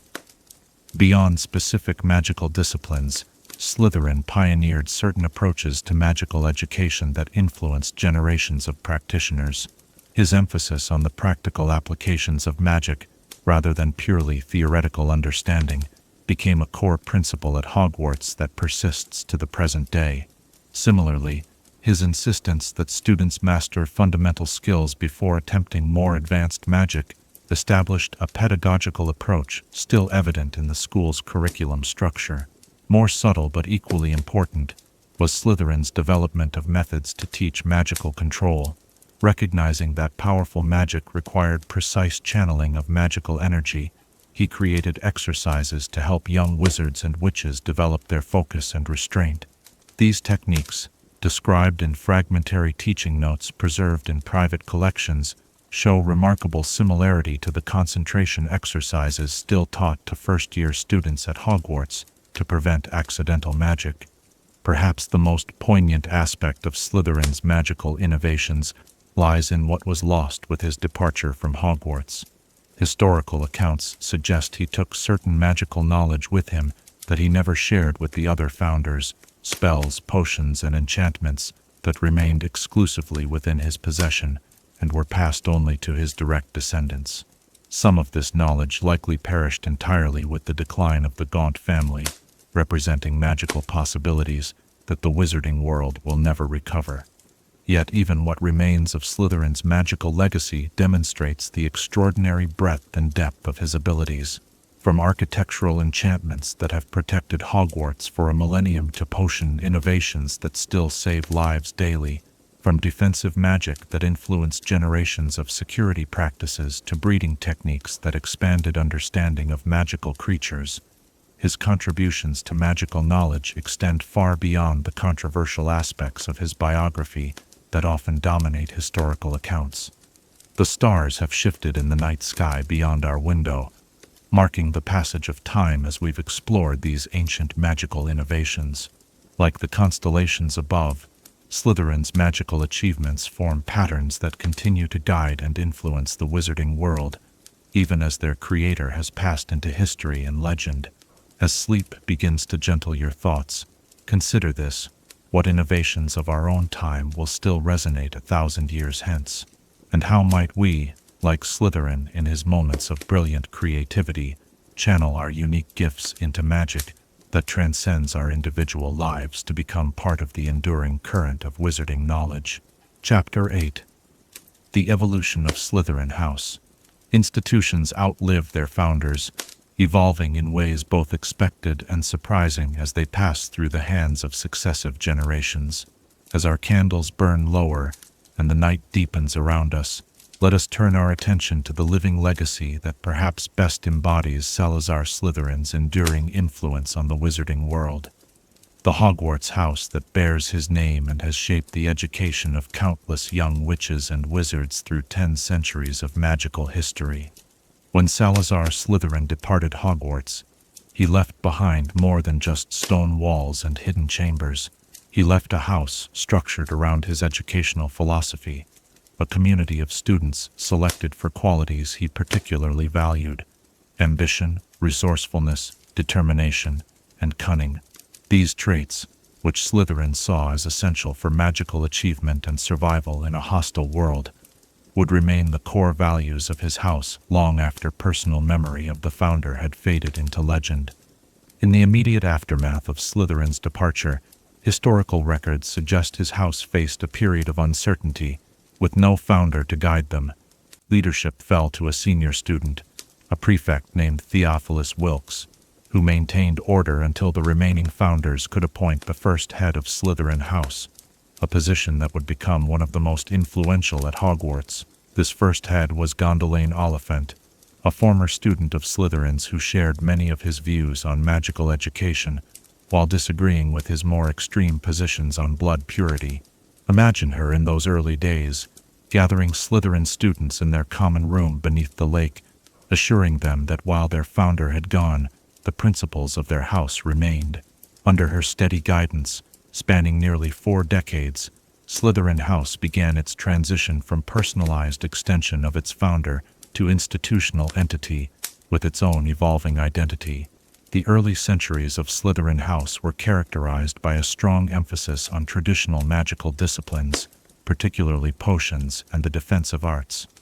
Contemporary accounts describe Slytherin students excelling in these areas, often pursuing careers as healers, curse breakers, and magical researchers after leaving Hogwarts. The common rooms during this period reportedly featured extensive libraries of magical texts, many donated by successful alumni who maintained close connections to their house long after graduation. The medieval period saw Slytherin House achieve perhaps its most balanced reputation within Hogwarts. Historical records from the 12th and 13th centuries mention Slytherin students serving as head boys and girls with regularity, and house teams dominating the early forms of magical competitions that would eventually evolve into the House Cup.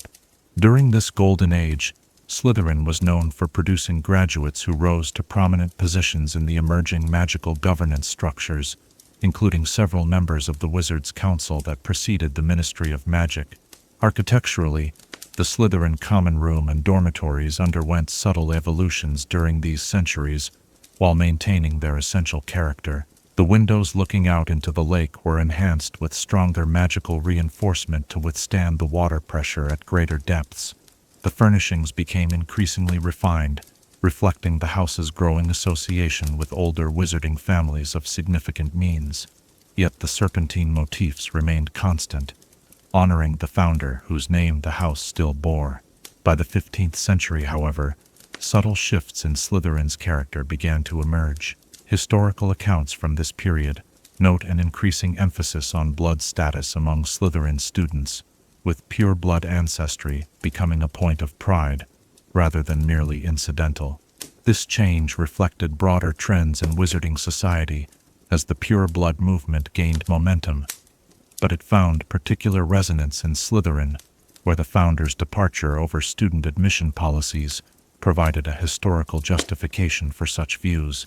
Atticus Black, who served as head of Slytherin during the mid-15th century, is often identified by magical historians as a pivotal figure in this shift. His tenure saw the introduction of the Sacred 28 concept, a registry of supposedly truly pure-blood wizarding families that would later become formalized in the 1930s. Under Black's influence, Slytherin House began to cultivate closer connections to these families, creating a network of influence that extended beyond Hogwarts into the highest echelons of wizarding society. The common room during this period reportedly featured a wall displaying the crests of prominent pure-blood families with Slytherin connections, a visible reminder of the house's increasingly exclusive self-image. Contemporary accounts mention heightened tensions between Slytherin and the other houses, particularly Gryffindor, whose commitment to admitting talented students regardless of background stood in direct opposition to Slytherin's evolving ethos. Yet even during this period, Slytherin House maintained its commitment to academic excellence and magical achievement. The house consistently produced exceptional scholars, particularly in more arcane magical disciplines that required precision and careful study. Historical records from the Hogwarts Library show that Slytherin students borrowed proportionally more books on advanced magical theory than those from other houses, reflecting the intellectual ambition that remained a core house trait, regardless of shifting social attitudes. The implementation of the formal sorting hat system in the late medieval period brought another significant change to Slytherin House. Where previously students had been assigned to houses based on interviews with house heads or personal preference, the enchanted hat provided a more systematic, though still somewhat mysterious, method of selection. For Slytherin, this meant that the house began to receive students who possessed the traits valued by Salazar Slytherin himself, regardless of whether they came from families with traditional Slytherin connections. Imagine the surprise in the pure-blood-dominated common room when occasionally a half-blood student, or even more rarely, a Muggle-born, with exceptional ambition and cunning, would be sorted into their midst. Historical accounts suggest these students faced significant challenges within the house, but often went on to achieve remarkable success, their determination sharpened by the need to prove themselves worthy of their house assignment. By the 17th century, as the wizarding world moved toward greater formalization and secrecy, following the implementation of the International Statute of Wizarding Secrecy in 1689, Slytherin House had developed a complex reputation within Hogwarts. Its students were respected for their magical accomplishments, and often feared for their political connections and ambitious nature, but increasingly viewed with suspicion by the other houses. The serpent emblem, once simply a reference to Salazar's Parseltongue abilities, had taken on darker connotations in the minds of many at Hogwarts. Elizabeth Burke, who served as head of Slytherin during this period, attempted to moderate this trend by emphasizing the house's commitment to excellence rather than exclusivity. Her tenure saw a renewed focus on academic achievement and magical innovation. Under her guidance, Slytherin students established what would eventually become the Hogwarts Potions Club, creating a space where talented brewers from all houses could collaborate despite growing inter-house tensions. The 18th and 19th centuries brought further evolution as the wizarding world underwent significant changes. The establishment of the Ministry of Magic, with its more democratic structure compared to previous governance systems, posed challenges for the traditional Slytherin networks of influence.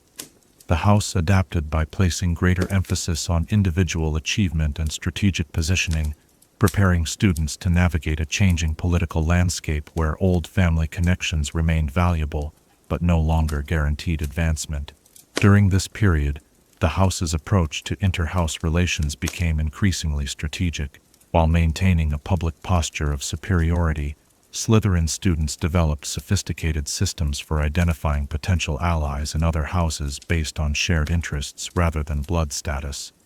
These alliances often formed during advanced classes where house affiliations became less important than magical aptitude, created connections that frequently persisted beyond Hogwarts into professional networks.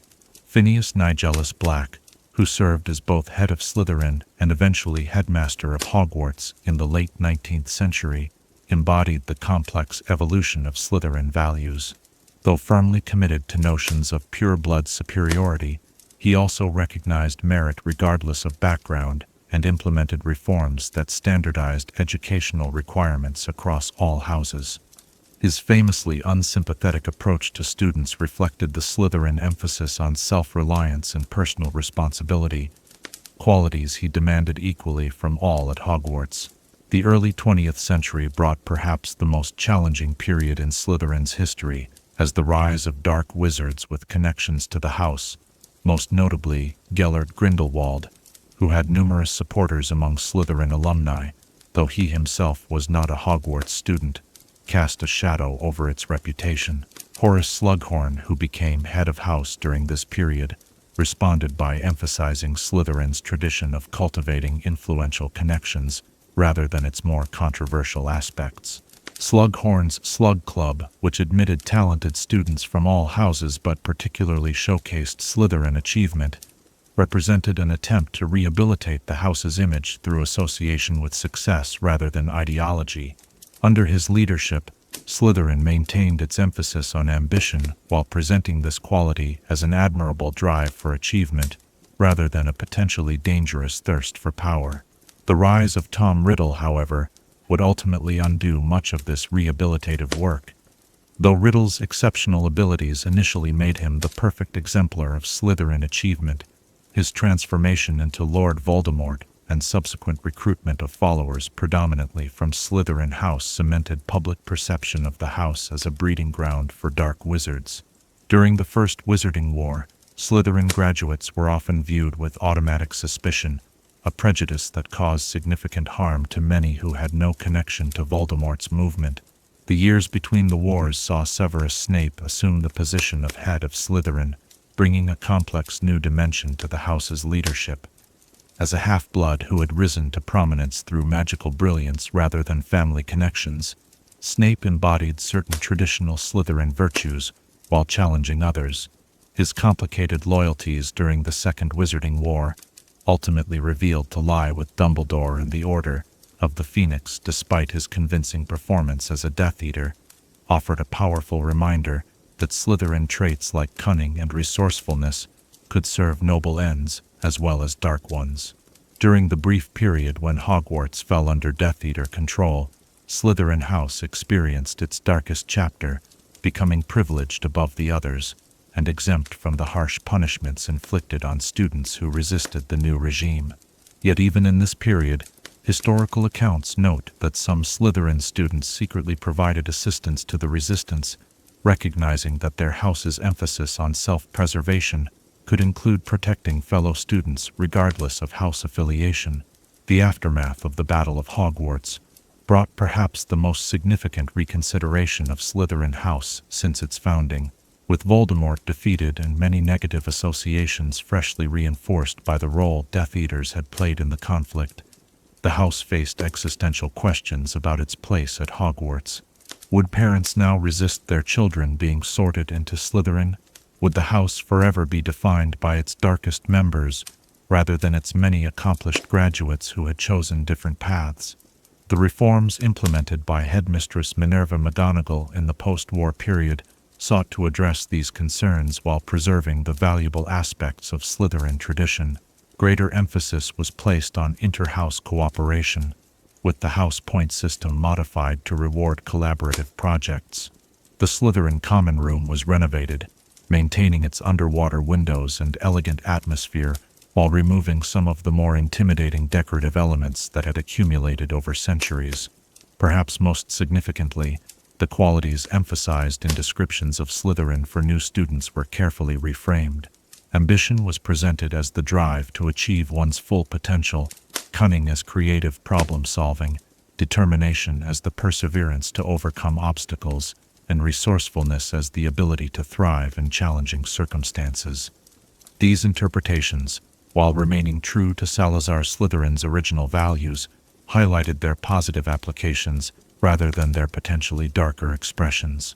Today's Slytherin House bears the imprint of this long evolution, a community that honors its founders' emphasis on ambition and achievement, while increasingly distancing itself from the more problematic aspects of his legacy.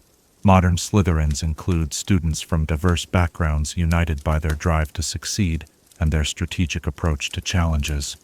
The house continues to produce a disproportionate number of graduates who go on to prominent positions in magical government, international relations, and business, fields where Slytherin traits naturally confer advantage. The night has grown deep as we've traced this green and silver thread through the tapestry of wizarding history. The Slytherin common room lies quiet now beneath the Black Lake, its elegant furnishings illuminated by the soft glow of enchanted lamps, the gentle movement of water visible through the windows. Students sleep in beds draped with emerald hangings, perhaps dreaming of the achievements that await them, dreams not so different from those that have filled that space for 1,000 years. As sleep begins to claim your own thoughts, consider this question: how might the qualities valued by Salazar Slytherin, ambition, resourcefulness, determination, and cunning, serve noble purposes in your own life's journey? For perhaps the truest legacy of Slytherin House lies not in any single interpretation of these traits, but in the endless potential they offer for those with the wisdom to direct them toward worthy ends. The Locket's original enchantments reflected Slytherin's preoccupation with protection and knowledge preservation. Historical accounts suggest it contained expanded space within, an early application of extension charms, where Slytherin stored important magical knowledge in the form of miniaturized scrolls and memory strands that could be accessed by the wearer. Additionally, the locket could reportedly warm against the skin when danger approached and offer limited protection against certain curses and poisons, functions that made it a formidable protective talisman as well as a repository of wisdom. Chapter 9: Slytherin's Locket and its Journey. Objects of power carry stories within their metal and stone, absorbing the essence of those who possess them through the years. As the midnight hour approaches and shadows deepen around us, let us trace the remarkable journey of perhaps the most significant artifact associated with Salazar Slytherin, his famous locket. This gleaming silver pendant, inlaid with glittering emeralds in the form of a serpentine S, traveled a path from honored heirloom to corrupted vessel, its thousand-year history mirroring the complex legacy of its creator. The creation of the locket dates to Slytherin's time at Hogwarts, though whether it was forged before or after the founding of the school remains a subject of scholarly debate. Crafted of goblin-wrought silver, a material known for its exceptional magical conductivity and resistance to tarnishing, the locket showcased both Slytherin's appreciation for fine craftsmanship and his practical approach to magical objects. This was no mere ornament, but a sophisticated magical tool disguised as a piece of jewelry.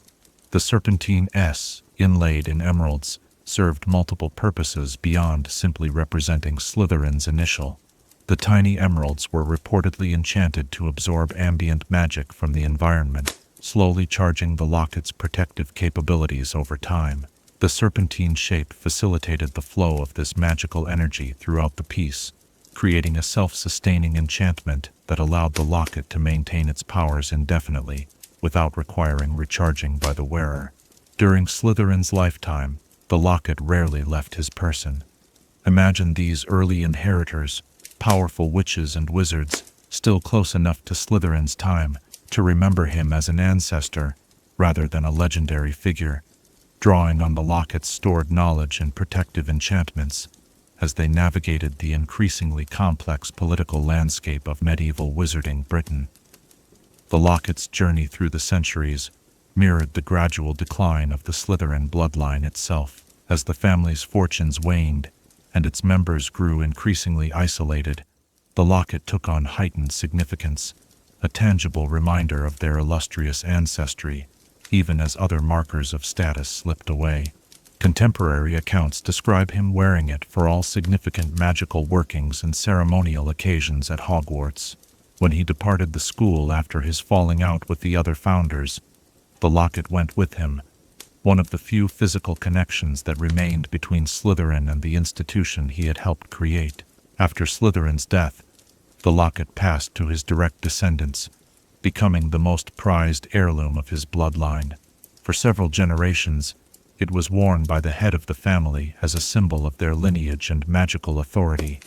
Historical records suggest that during periods of particular hardship, family members would sometimes attempt to sell other valuables before parting with the locket, so central was it to their identity. By the 16th century, as the main branch of Slytherin's descendants adopted the surname Gaunt, the locket had become not merely an heirloom, but the centerpiece of family mythology. Stories passed down through generations claimed that wearing the locket granted special insight into the thoughts of others, or that it could reveal hidden magical talent in the wearer. While magical historians consider most of these claims exaggerations or misinterpretations of the locket's actual enchantments, they demonstrate the almost religious significance the object had acquired within the increasingly insular Gaunt family. As the Gaunt's circumstances deteriorated further, the physical condition of the locket began to suffer as well. Although goblin-wrought silver resists normal tarnishing, extended exposure to powerful magic can cause such metals to develop a distinctive patina.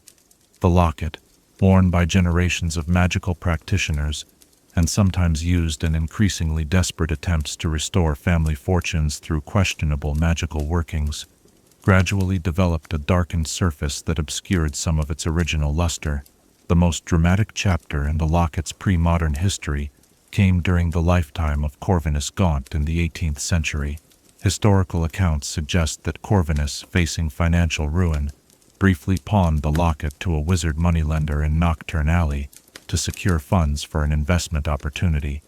The locket, designed by Slytherin as a sophisticated magical tool, had become merely a symbol, its actual enchantments largely forgotten or dormant from neglect. The locket's journey took its most consequential turn when Merope Gaunt, Marvolo's daughter, fled her abusive home after her father and brother were imprisoned for attacking ministry officials. Taking the locket, perhaps the only item of value accessible to her, Merope escaped to London, where her desperate circumstances eventually led her to sell the family heirloom to Caractacus Burke, co-founder of Borgin and Burke's in Knockturn Alley. When the investment failed, Corvinus reportedly recovered the locket through dubious means, possibly including memory charms, to make the moneylender forget the transaction. This incident marked the first time the locket had left family possession, however briefly, in its long history. By the early 20th century, the locket had come into the possession of Marvolo Gaunt, who by that point lived in squalid conditions in a small cottage near Little Hangleton. Despite the family's reduced circumstances, Marvolo's pride in his ancestry remained intact, and he frequently displayed the locket as proof of his connection to Salazar Slytherin. Imagine the tarnished pendant hanging in that dim cottage, its emeralds catching what little light filtered through grimy windows, a remnant of greatness amid decay. When ministry officials visited the Gaunt cottage in connection with Morfin Gaunt's attack on a local muggle, Marvolo brandished the locket at them, proclaiming it proof of his superior lineage. The irony of this moment, a once powerful magical artifact reduced to a prop in a squalid confrontation, reflects the broader tragedy of the Gaunt family's decline. Burke would occasionally show it to interested collectors, boasting of how he had acquired it from a ragged young woman who had no idea of its worth. The locket's enchantments, dormant from years of neglect and separation from the bloodline it was designed to serve, gave no outward sign of the powerful magic still contained within its silver casing.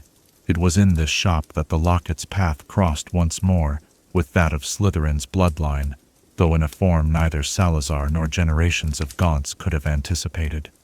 Burke, recognizing the locket's historical significance despite its tarnished condition, reportedly paid Merope only 10 galleons for the priceless artifact, a pittance that reflected both his unscrupulous business practices and Merope's desperate ignorance of the object's true value. The pregnant and destitute young woman used these meager funds to briefly sustain herself before eventually dying in childbirth at a Muggle orphanage, where her son Tom Marvolo Riddle was born. For years the locket remained in the inventory at Borgin and Burke's, displayed as a curiosity with a hefty price tag that kept it from being sold. Tom Riddle, now a handsome young man who had discovered his heritage during his time at Hogwarts, took a position at Borgin and Burke's after graduating, a position far beneath his magical abilities, but one that gave him access to artifacts of dark historical significance. Riddle would have seen the locket during his employment at the shop, perhaps even handling it as part of his duties. Imagine him holding this tarnished piece of silver, connecting physically for the first time with the ancestral legacy he had only recently discovered. What followed was perhaps the darkest moment in the locket's long history.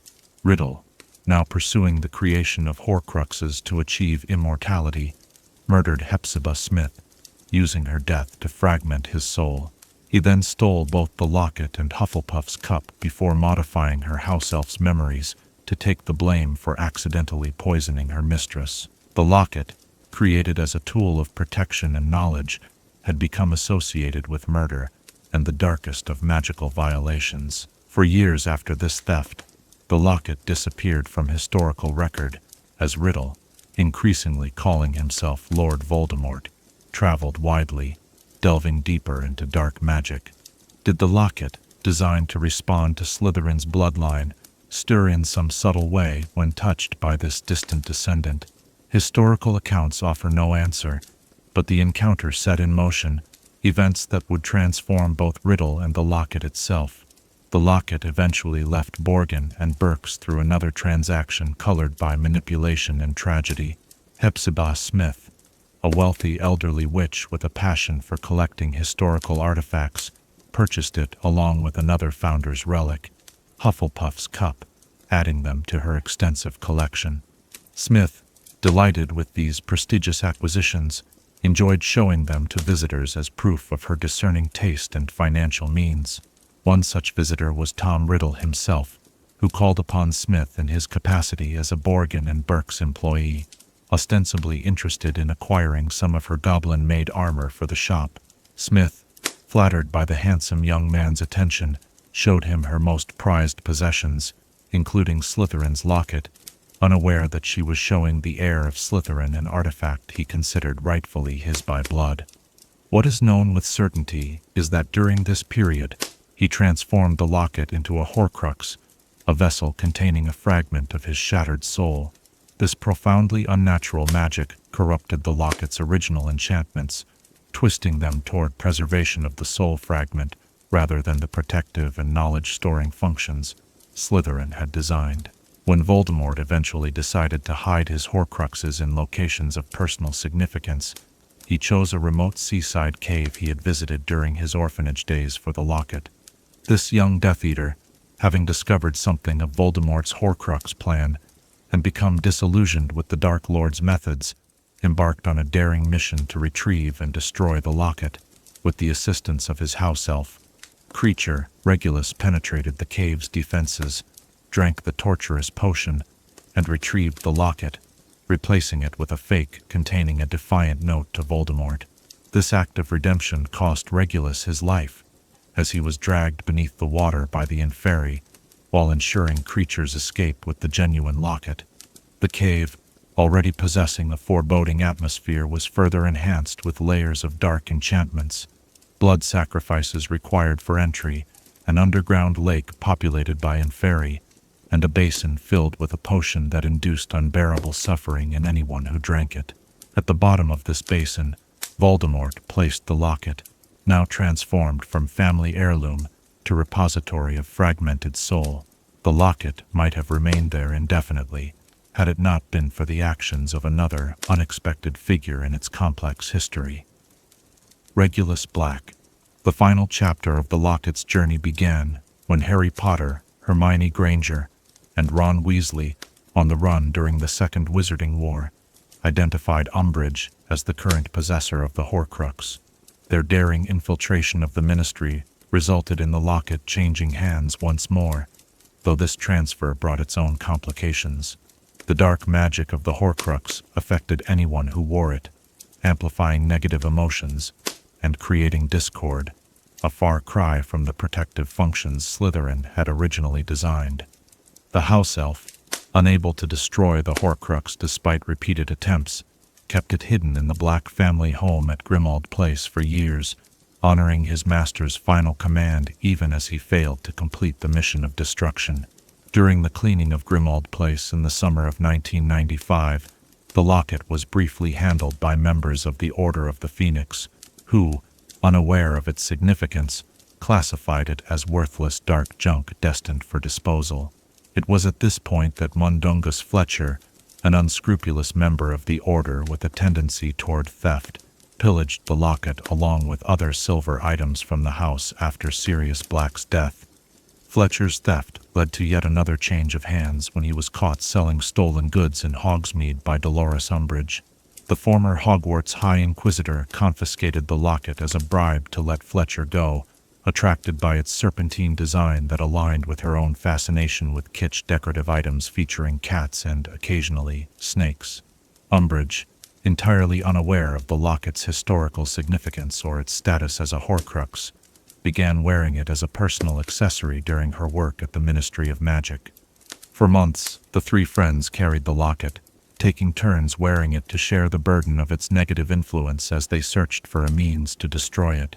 The locket, sensing the threat to its existence, attempted to prevent its destruction when Ron finally raised the sword of Gryffindor against it, revealing a twisted version of Harry and Hermione that played on Ron's deepest insecurities.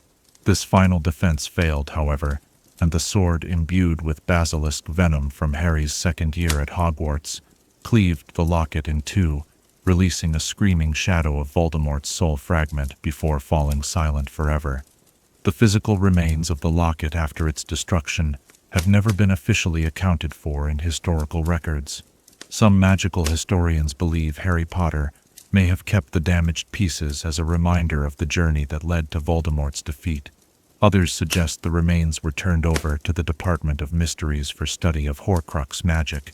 A few fringe theories propose that the goblin-wrought silver, even after such magical corruption and physical damage, might eventually repair itself, though most experts dismiss this as highly unlikely given the nature of the destruction. What is certain is that the locket's long journey, from the neck of Salazar Slytherin to the depths of a hidden cave, from a house elf's trembling hands to a corrupted ministry official's outfit, from the tent of 3 desperate teenagers to its final destruction, encompasses much of the complexity of wizarding history itself. In its 1,000-year existence, the Locket witnessed the rise and fall of its creator's bloodline, the corruption of his legacy, and ultimately, the defeat of the dark wizard who claimed to be Slytherin's true heir. The fire has burned to embers now, casting a gentle ruddy glow across our chamber. As your thoughts drift towards sleep, consider this: what objects in our own lives carry stories within them, absorbing the essence of those who have possessed them through the years? And how might these silent witnesses to our joys and sorrows, our triumphs and failures, one day tell stories about us that we ourselves never anticipated? Chapter 10: Salazar's Legacy in the Wizarding Wars. Ideas cast long shadows through time, their influence extending far beyond the lives of those who first conceived them. As our nighttime journey continues, let us examine how the legacy of Salazar Slytherin, his beliefs, his symbols, and his bloodline, shaped the 2 great conflicts that nearly destroyed the wizarding world in the 20th century. For in both the First and Second Wizarding Wars, echoes of Slytherin's 1,000-year-old philosophy reverberated through the motivations and methods of those who sought to remake magical society in their image. The seeds of these conflicts were planted centuries before, in the fundamental disagreement between Salazar Slytherin and the other Hogwarts founders regarding who should receive magical education. Slytherin's concern about admitting Muggle-born students, whether motivated by security fears, cultural preservation, or prejudice, evolved over generations into the doctrine of blood purity that would eventually fuel Lord Voldemort's rise to power. This transformation represents one of history's most profound examples of how founding principles can be distorted and radicalized over time. By the early 20th century, certain factions within Wizarding Britain had developed an ideology that bore only superficial resemblance to Slytherin's original position, where he had advocated caution regarding Muggle magical relations during a time of genuine persecution. These groups promoted active subjugation of Muggles and Muggle-borns in an era of relative peace. Where Slytherin had valued magical ability and ambition regardless of its source, even while preferring pure-blood students, these factions defined worth exclusively through bloodline, dismissing magical talent when it appeared in those they deemed impure. This radicalized version of Slytherin's philosophy found its most charismatic champion in Tom Riddle, whose complex relationship with his ancestors' legacy merits careful examination. Despite being half-blood himself, son of a witch mother and Muggle father, Riddle embraced and amplified the most extreme interpretations of Slytherin's beliefs. This apparent contradiction reveals much about both Riddle's psychology and the malleability of historical legacies when wielded for political purposes. As a student at Hogwarts during the 1940s, Riddle discovered his connection to Salazar Slytherin with a mixture of pride and calculated opportunity. Imagine him in the Hogwarts library, poring over ancient genealogies by wandlight, tracing the connections between the Gaunts and Slytherin himself. For a brilliantly talented orphan who had grown up believing himself unwanted and ordinary, this discovery provided both identity and purpose, a glorious heritage that set him apart from his peers. Yet Riddle's embrace of Slytherin's legacy was selective from the beginning. Historical accounts suggest he quickly associated himself with the founders' more controversial aspects, while showing little interest in Slytherin's genuine magical innovations or educational philosophy. The Chamber of Secrets, designed by Slytherin as what he considered a necessary safeguard for the school, became in Riddle's hands merely a weapon to terrorize Muggle-born students and frame another student for murder. As Riddle transformed himself into Lord Voldemort during the years following his graduation from Hogwarts, he increasingly wrapped his political movement in the symbolism of Salazar Slytherin. The serpent, once merely Slytherin's personal emblem reflecting his Parseltongue abilities, became the dark mark, branded on followers' arms and cast into the sky over scenes of murder and destruction. Slytherin's house colors of green and silver became associated with Voldemort's cause, creating an unfair but powerful connection in the public mind between current Slytherin students and Death Eater activities. The First Wizarding War, which began in the 1970s, saw Voldemort explicitly invoke Slytherin's name and legacy to justify his campaign of terror. Salazar Slytherin's noble work, he reportedly told his followers, will finally be completed. This rhetoric proved particularly effective in recruiting from certain pure-blood families with historical connections to Slytherin House, who found in Voldemort's movement validation for long-held beliefs about their inherent superiority. Yet the Dark Lord's interpretation of Slytherin's noble work bore little resemblance to the founder's actual goals, where Slytherin had sought to protect the magical community through caution and security measures. Voldemort pursued power through division and destruction, where Slytherin had valued cunning and resourcefulness as means to achievement. Voldemort employed these traits primarily in service of cruelty and domination. The sophisticated magical innovations of the founder had devolved, in his self-proclaimed heir, into crude displays of power designed primarily to inspire fear. This distortion extended to Voldemort's treatment of Slytherin's actual physical legacy. The Locket, designed as a repository of knowledge and protection, became a vessel for a fragment of his shattered soul. The Chamber of Secrets, intended as a final defensive measure, was repurposed as an offensive weapon. Even Parseltongue, which Slytherin had developed into a sophisticated magical discipline, was reduced by Voldemort to a means of controlling deadly creatures and communicating secretly with followers. The First Wizarding War claimed countless victims, magical and muggle alike, but perhaps its most significant casualty was historical truth itself. As Voldemort's campaign intensified, public perception of Salazar Slytherin deteriorated further, with many in the wizarding community coming to view him solely as the ideological forefather of a terrorist movement.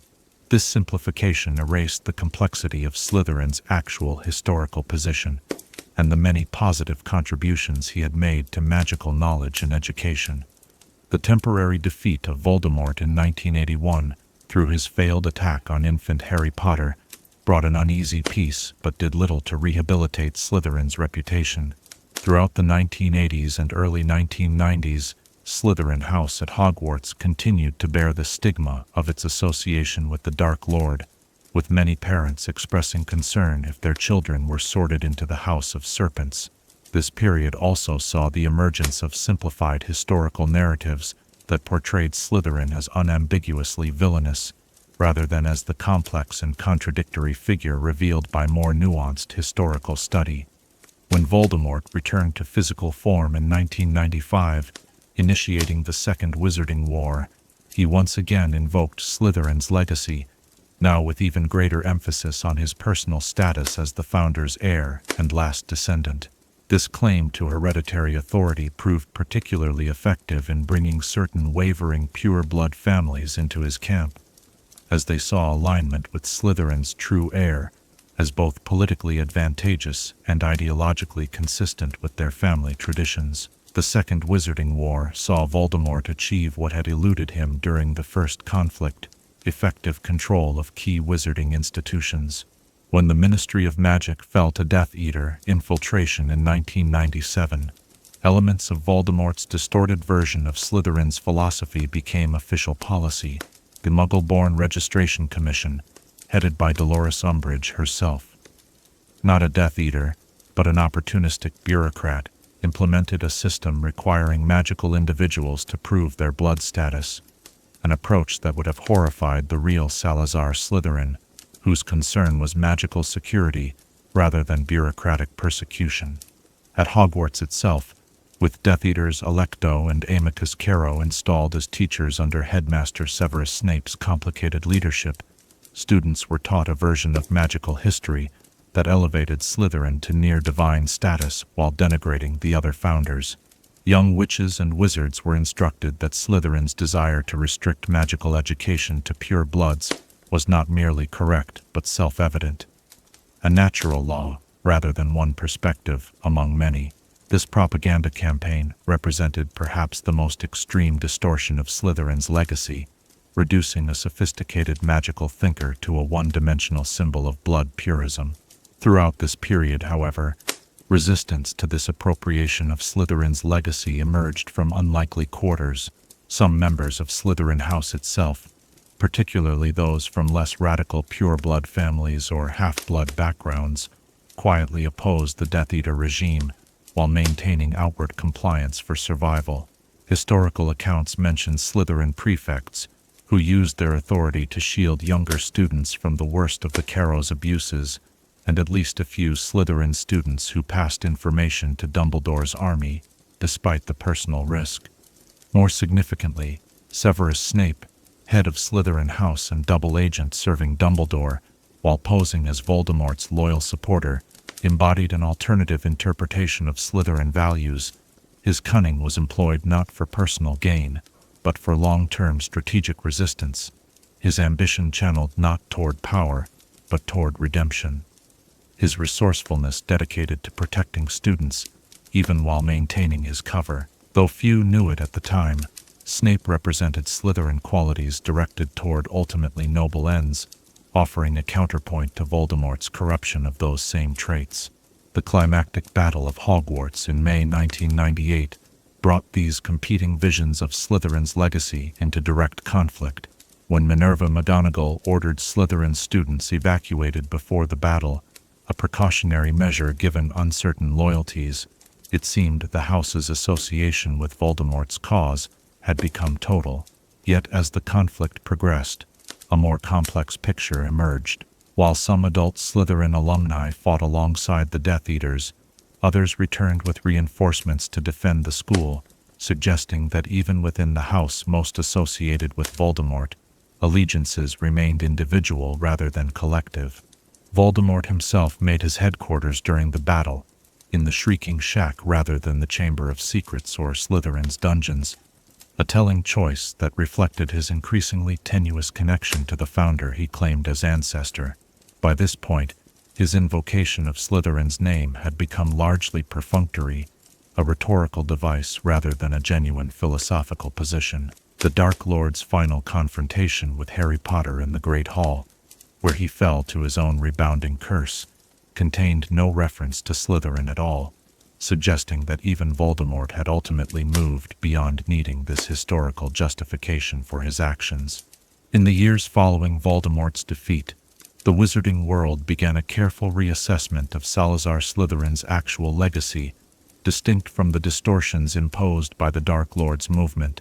Magical historians published more nuanced accounts of the founder's life and beliefs, acknowledging both his genuine concerns about magical security and the ways these concerns had been magnified and twisted over centuries.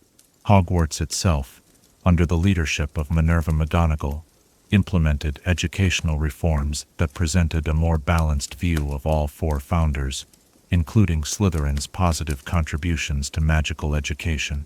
Perhaps most significantly, Harry Potter, who had defeated Voldemort and ended the Second Wizarding War, spoke publicly about the complexity of Slytherin's legacy, having himself been nearly sorted into Slytherin as a student, having temporarily possessed Parseltongue ability through his connection to Voldemort, and having witnessed Severus Snape's ultimate loyalty to Dumbledore, despite his Slytherin background. Potter was uniquely positioned to advocate for a more nuanced understanding of the house and its founder. The qualities Salazar Slytherin valued, ambition, resourcefulness, determination, are not inherently dark. Potter reportedly told students during a guest lecture at Hogwarts some years after the war. Like any traits, they can be directed toward creative or destructive ends. Voldemort chose to corrupt these qualities, but that was his choice, not Slytherin's intention. Judge people by their own actions, not by the house they were sorted into. This perspective gained traction in post-war wizarding society, helping to rehabilitate Slytherin House's reputation and allowing its current students to escape the shadow of Voldemort's misappropriation.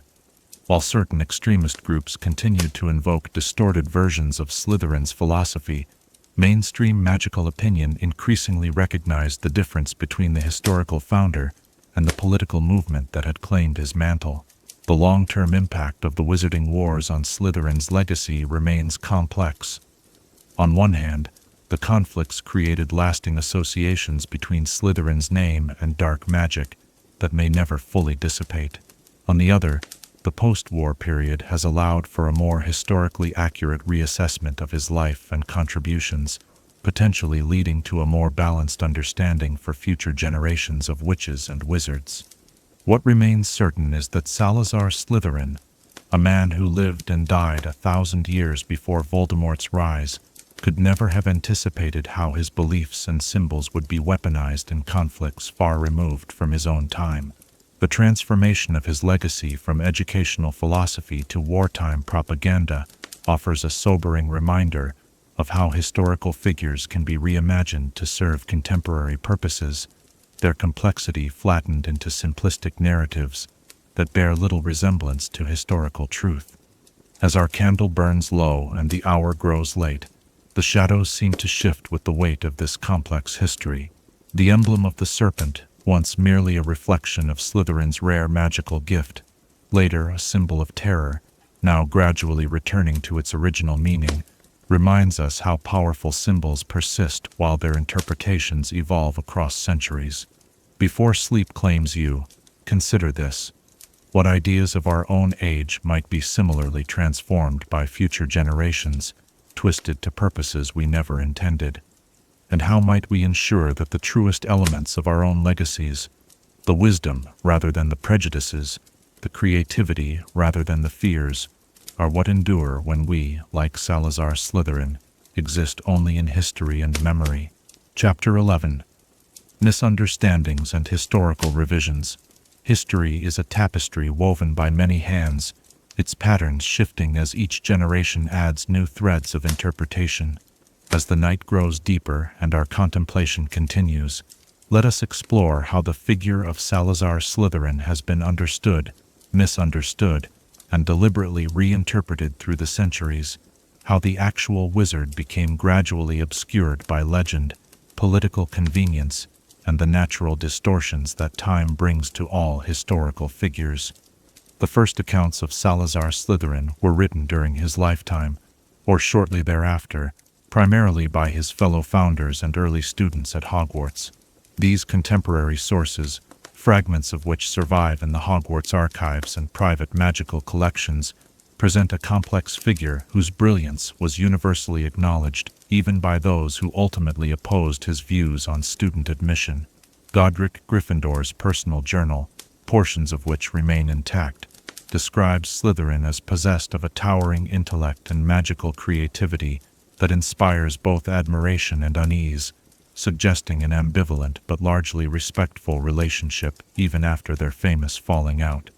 Rowena Ravenclaw's scholarly assessments, preserved in enchanted scrolls that update themselves to modern language while maintaining their original content, note Slytherin's unparalleled contributions to protective enchantment theory, alongside concerns about his growing suspicion of those not born to our kind.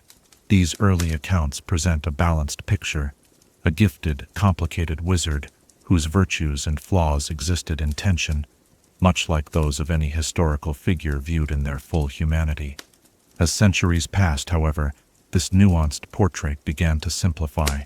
By the late medieval period, Hogwarts official histories had begun to emphasize the founders' disagreement over admitting Muggle-born students as the defining feature of Slytherin's life and legacy. Other aspects of his biography, his magical innovations, his role in designing Hogwarts architecture, his development of early magical pedagogy, received progressively less attention with each passing generation.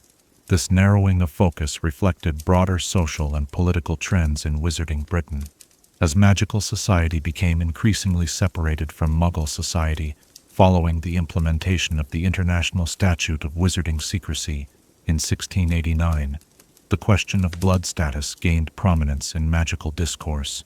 Slytherin's historical position on Muggle-born admission became increasingly relevant to contemporary debates, while his other contributions seemed less immediately pertinent. By the 18th century, the first significant historical revision of Slytherin's character began to take shape. Magical historians associated with the growing pure blood movement portrayed him as a visionary who had anticipated the eventual necessity of complete Muggle magical separation. Slytherin's wisdom, wrote Hector Fawley in his influential 1762 treatise Founders and Foundations, lay in recognizing the inevitable threat Muggles would pose to our kind, a threat that required 8 more centuries for others to acknowledge through the Statute of Secrecy. This interpretation, which cast Slytherin as a prophetic figure vindicated by history, gained considerable popularity among certain segments of wizarding society.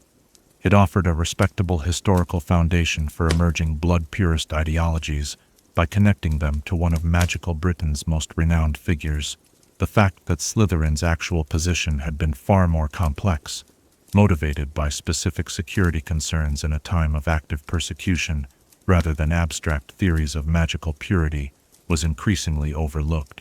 Simultaneously, a counter-narrative developed among those who opposed pure-blood supremacist movements. In these accounts, Slytherin was portrayed as narrow-minded and prejudiced, the antagonist in the founding story, whose short-sightedness was overcome by the more inclusive vision of the other 3 founders.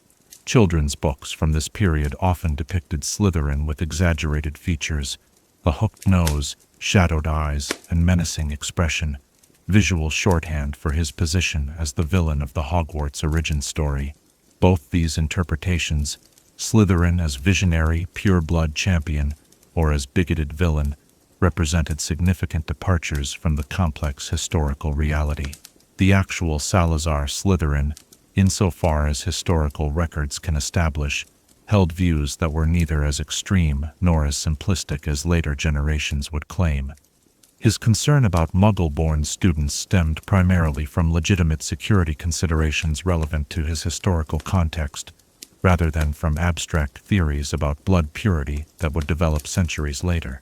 The 19th century brought new dimensions to the historical debate about Slytherin, with the emergence of more systematic magical historiography. Scholarly works like Bathilda Bagshot's A History of Magic attempted to present more balanced accounts, acknowledging both Slytherin's significant contributions to early magical education and the problematic aspects of his views on student admission. These more nuanced interpretations gained traction in academic circles, but had limited impact on popular perceptions, which remained largely defined by the simpler narratives established in previous centuries. The discovery of the Chamber of Secrets in the 1940s, or more accurately, its use by Tom Riddle to attack Muggle-born students, added another layer to the evolving understanding of Slytherin. The Chamber's existence had long been dismissed as myth by most magical historians, despite persistent rumors. Its confirmation, coupled with the presence of a basilisk clearly intended to purge the school of certain students, seemed to validate the most negative interpretations of Slytherin's intentions. What many failed to consider, however, was the historical context in which the chamber was created. Architectural magical historians have subsequently pointed out that many medieval magical structures included last-resort defensive measures that would appear shocking by modern standards. The basilisk, while unquestionably deadly, was secured in a chamber accessible only to parselmouths, suggesting it was designed as a controlled weapon of last resort rather than an indiscriminate threat. Professor Bathsheba Babbling, noted authority on ancient magical structures, has argued persuasively that the chamber likely served multiple purposes beyond housing a basilisk. Her analysis of the few available descriptions suggests it contained sophisticated ward anchors that connected to Hogwarts' broader defensive system, as well as potential emergency evacuation mechanisms. To reduce the chamber to merely a housing for a monster, she wrote in a 2000 treatise, is to fundamentally misunderstand medieval magical security architecture and Slytherin's expertise in this field. The rise of Lord Voldemort and the two Wizarding Wars represented perhaps the most significant distortion of Slytherin's historical legacy. As explored in our previous discussion, Voldemort's selective appropriation of Slytherin symbols and philosophy created powerful associations between the founder and dark magic that persist to the present day. The actual historical Slytherin became increasingly obscured behind this dark reflection, making objective assessment of his life and contributions even more challenging. In the years following Voldemort's defeat, however, a concerted effort to reassess Slytherin's historical legacy began within magical academic circles. This scholarly reappraisal was driven by several factors: the discovery of previously unknown historical documents, the application of new magical archaeological techniques to Hogwarts itself, and perhaps most significantly, a post-war desire to move beyond simplistic historical narratives that had contributed to house divisions and blood status conflicts. One major breakthrough came with the discovery of a partial manuscript in the sealed section of the Department of Mysteries archives, believed to be notes toward a historical account written by Helena Ravenclaw, daughter of founder Rowena. This document, dating from the early 11th century, describes Slytherin as possessed of complexity that defies simple judgment, and notes his genuine concern for the safety of magical children in an age when discovery meant death. Archaeological examinations of the original foundations of Hogwarts, conducted during renovation work following battle damage, revealed sophisticated protective enchantments of a type associated with Slytherin's magical signature. These enchantments, designed to shield the castle from Muggle detection and repel potential attackers, demonstrated a practical concern for security rather than ideological hostility, supporting interpretations of Slytherin as a pragmatist rather than a fanatic.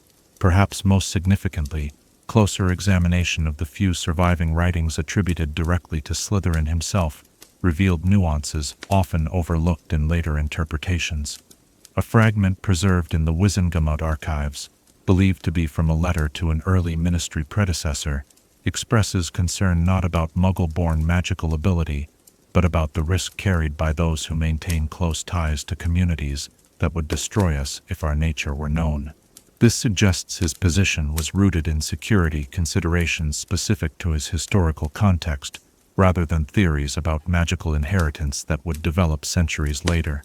Modern magical historians now generally present a more balanced view of Salazar Slytherin, acknowledging both his significant contributions to magical knowledge and education, alongside the problematic aspects of his views on student admission.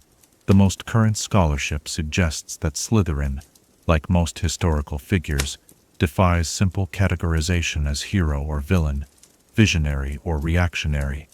Instead, he emerges as a gifted, complex wizard shaped by his historical context, whose legacy contains elements both worthy of admiration and deserving of critique.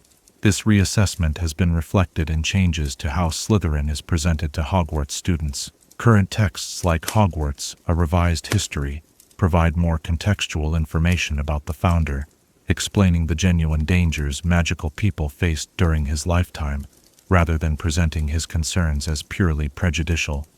Similarly, Slytherin House orientation materials now emphasize the positive qualities valued by their founder: ambition, resourcefulness, determination, while acknowledging but not celebrating his more controversial positions.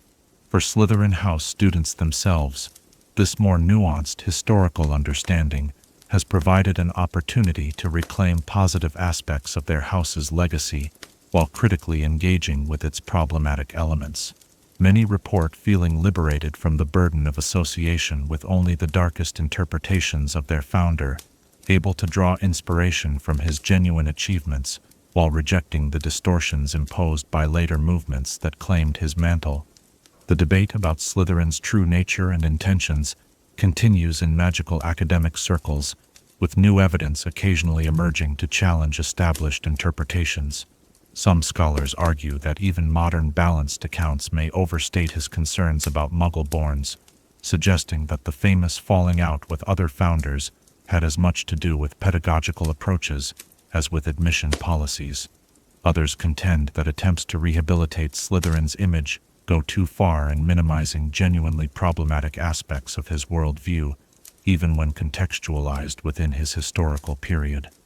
What seems increasingly clear, however, is that the simplistic portrayals that dominated for centuries, Slytherin as either pure-blood champion or bigoted villain, fail to capture the complexity of the historical figure. The real Salazar Slytherin was neither the perfect hero claimed by blood purist movements, nor the one-dimensional antagonist presented in children's tales. He was, like all significant historical figures, a product of his time, who transcended some of its limitations while remaining bound by others. Perhaps the most important lesson from this historical reassessment is not any particular conclusion about Slytherin himself, but rather an awareness of how historical figures are continuously reinterpreted to serve contemporary needs and perspectives. Each generation of magical historians has found in Slytherin a reflection of their own concerns and values, extracting from the limited historical record those elements that seemed most relevant to current debates, while sometimes overlooking aspects that fit less neatly into present frameworks. The night has grown very late now, the moon casting silver light through our window as it descends toward the horizon. In this quiet hour, history seems both distant and immediate, the long-dead founder somehow present in our contemplation of how his life has been understood and misunderstood through the centuries. As your thoughts drift towards sleep, consider this. What figures from our own time might undergo similar transformations in historical memory, and how might we, knowing the inevitable distortions that come with time, ensure that our judgments of historical figures remain both critical and compassionate, acknowledging both their limitations and their humanity. Chapter 12. The True Meaning of Slytherin's Ambition. As our long night of exploration draws toward its conclusion, the first hint of dawn begins to lighten the eastern sky. In this liminal moment between darkness and light, between history and possibility, let us consider perhaps the most enduring aspect of Salazar Slytherin's legacy, the quality of ambition that he prized above all others, and its true meaning beyond the simplistic interpretations that have accumulated through the centuries. Ambition, in its purest form, represents not merely the desire for personal advancement, but the capacity to envision what does not yet exist, and the determination to bring that vision into reality. For Salazar Slytherin, ambition was not a characteristic to be feared or condemned, but the essential driving force behind all meaningful magical achievement. Without it, magic would stagnate. With it properly channeled, the boundaries of magical possibility could continuously expand. The founding of Hogwarts itself represents perhaps the clearest expression of Slytherin's constructive ambition. Consider the audacity of the project. 4 witches and wizards, daring to create a permanent institution for magical education at a time when most magical knowledge was closely guarded within families or small apprenticeship systems. This required not only magical skill but a particular type of ambitious vision, the ability to see beyond existing limitations toward a transformed future. Historical accounts suggest that Slytherin was among the most forceful advocates for the scale and permanence of Hogwarts. Where others might have been satisfied with a smaller, more temporary arrangement, he insisted on the creation of a castle that would endure for centuries, protected by layers of enchantment against both physical and magical threats. This ambition for posterity, for creating something that would outlast its creators by many lifetimes, reflects a form of ambition more complex than mere personal advancement. Throughout his life, Slytherin consistently directed his ambition toward goals larger than himself. His magical innovations, as we explored earlier, focused predominantly on protective magic, potions that purified and preserved, and enchantments that could be anchored to physical locations to benefit future generations. Even the Chamber of Secrets, regardless of how one interprets its intended purpose, represented planning for contingencies that might arise long after his death, a form of ambition concerned with legacy rather than immediate gain. This broader understanding of ambition as visionary drive, rather than mere self-interest, illuminates why Slytherin valued this quality so highly in selecting students for his house. He sought young witches and wizards who could envision possibilities beyond their immediate circumstances, who possessed the determination to pursue difficult goals despite obstacles, and who would not be content with mastering existing knowledge, but would instead push toward new magical frontiers. The connection between ambition and Slytherin's other favored traits, resourcefulness, cunning, and determination, becomes clearer when viewed through this lens. Resourcefulness provides the adaptability necessary to overcome unexpected challenges on the path toward ambitious goals.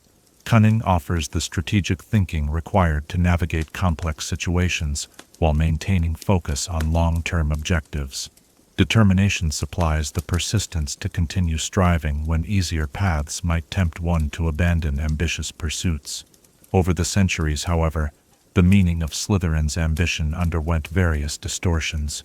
By the late medieval period, as pure-blood ideology gained prominence in certain circles, ambition became increasingly associated with the pursuit of political power, specifically in service of blood status hierarchies. The original breadth of the concept, encompassing scholarly, magical, architectural, and pedagogical ambitions, narrowed to focus predominantly on influence and domination. This distortion reached its nadir during the rise of Lord Voldemort, whose ambition manifested as the pursuit of personal power through fear and violence. Voldemort's desire for domination and immortality represented ambition divorced from any larger purpose, a hunger for power as an end in itself, rather than a means to create lasting value. This corruption of Slytherin's core value contributed significantly to the house's negative reputation during and after the Wizarding Wars. Yet even during the darkest periods, alternative expressions of Slytherin ambition persisted. Consider Horace Slughorn, whose ambition took the form of identifying and nurturing exceptional talent across all houses and backgrounds. Though his methods sometimes veered towards social climbing and favoritism, his fundamental drive was to create networks of achievement that extended beyond himself, a form of ambition focused on facilitation rather than domination. Even more striking is Severus Snape, whose ambition manifested as the lifelong pursuit of redemption through increasingly dangerous undercover work. Driven by remorse over his role in Lily Potter's death, Snape channeled his considerable magical talents and Slytherin traits toward protection and ultimately sacrifice, perhaps the purest inversion of Voldemort's self-serving ambition imaginable, yet still recognizably a form of determined striving toward a difficult goal. In the years following the Second Wizarding War, efforts to reclaim the constructive potential of Slytherin ambition have gained momentum within both the house itself and broader wizarding society. Current Hogwarts curriculum explicitly addresses the diverse forms ambition can take, from scholarly research to artistic creation, from magical innovation to community leadership. Students are encouraged to recognize ambition as morally neutral in itself, a driving force whose value depends entirely on the ends toward which it is directed. Modern Slytherin House has particularly embraced this more nuanced understanding of its defining characteristic. House materials now emphasize diverse role models who exemplify different forms of ambition, healers who have dedicated their careers to developing treatments for previously incurable magical maladies, magical architects whose ambitious designs have transformed wizarding spaces, potioneers whose determination to improve formulations has saved countless lives, and diplomats whose careful negotiations have strengthened international magical cooperation. This reconceptualization represents not a revision of Slytherin's values, but rather a return to their original breadth before centuries of political distortion. Historical evidence suggests that Salazar Slytherin himself would have recognized and approved of this diverse understanding of ambition. His own life, after all, encompassed multiple ambitious pursuits: educational innovation through Hogwarts founding magical research across several disciplines, architectural achievements in both the castle and the chamber, and the preservation of knowledge for future generations. Perhaps most significantly, this renewed understanding of ambition acknowledges its essential role in all forms of human progress. Every significant advance in magical knowledge, every reform of unjust systems, every artistic masterpiece begins with ambition, the ability to envision something better or different, coupled with the determination to realize that vision despite obstacles. Far from being a characteristic to be feared or suppressed, ambition properly directed becomes the engine of positive transformation. This perspective offers a particularly valuable insight for young witches and wizards sorted into Slytherin today. Rather than feeling burdened by the darker chapters of their house's history, they can recognize themselves as heirs to a tradition of ambitious striving that predates and transcends the corruptions imposed by figures like Voldemort. Their ambition need not lead them toward domination, but can instead drive them toward creation, protection, discovery, or any number of worthy goals. For those in other houses, this broader understanding of Slytherin ambition provides an opportunity to recognize how this quality complements their own house virtues. Gryffindor courage finds purpose when directed by ambition toward challenging but worthy goals. Ravenclaw intelligence achieves practical application when ambition drives knowledge into action. Hufflepuff loyalty creates lasting impact when ambition elevates it from passive steadfastness to active community building. Modern magical education increasingly emphasizes these complementary relationships between house virtues, not as segregated characteristics, but as different facets of a complete magical practitioner. Just as the most successful magical spells often combine elements from different magical disciplines, the most accomplished witches and wizards typically embody qualities associated with multiple founders, while expressing them through their own unique talents and interests. This integrated understanding returns us, in a sense, to the original vision that brought the four founders together before disagreements drove them apart. Hogwarts was conceived not as four separate educational approaches, but as a single institution where different perspectives and values would challenge and strengthen each other. The houses were intended not as isolated communities, but as facets of a unified whole, each contributing essential qualities to the complete education of young magical practitioners. Salazar Slytherin's ambition, in its truest and most constructive form, remains an essential component of this educational vision. It provides the forward momentum that prevents tradition from becoming stagnation, the visionary element that balances preservation with innovation, and the driving force that transforms magical potential into actual achievement. When understood and channeled appropriately, ambition becomes not a threat to community, but one of its most powerful resources for growth and positive change. As dawn breaks fully now, golden light spilling through our window to touch the worn stones of our chamber, we complete our exploration of Salazar Slytherin's complex legacy, from his early life in the Misty Fens to his crucial role in founding Hogwarts, from his controversial departure to his enduring influence on magical education. We have traced the journey of a figure too often reduced to simplistic interpretations by those who would claim or condemn his legacy for their own purposes. The true Salazar Slytherin emerges from historical shadows, as neither hero nor villain, but as a gifted, complex wizard whose contributions to magical knowledge and education remain significant.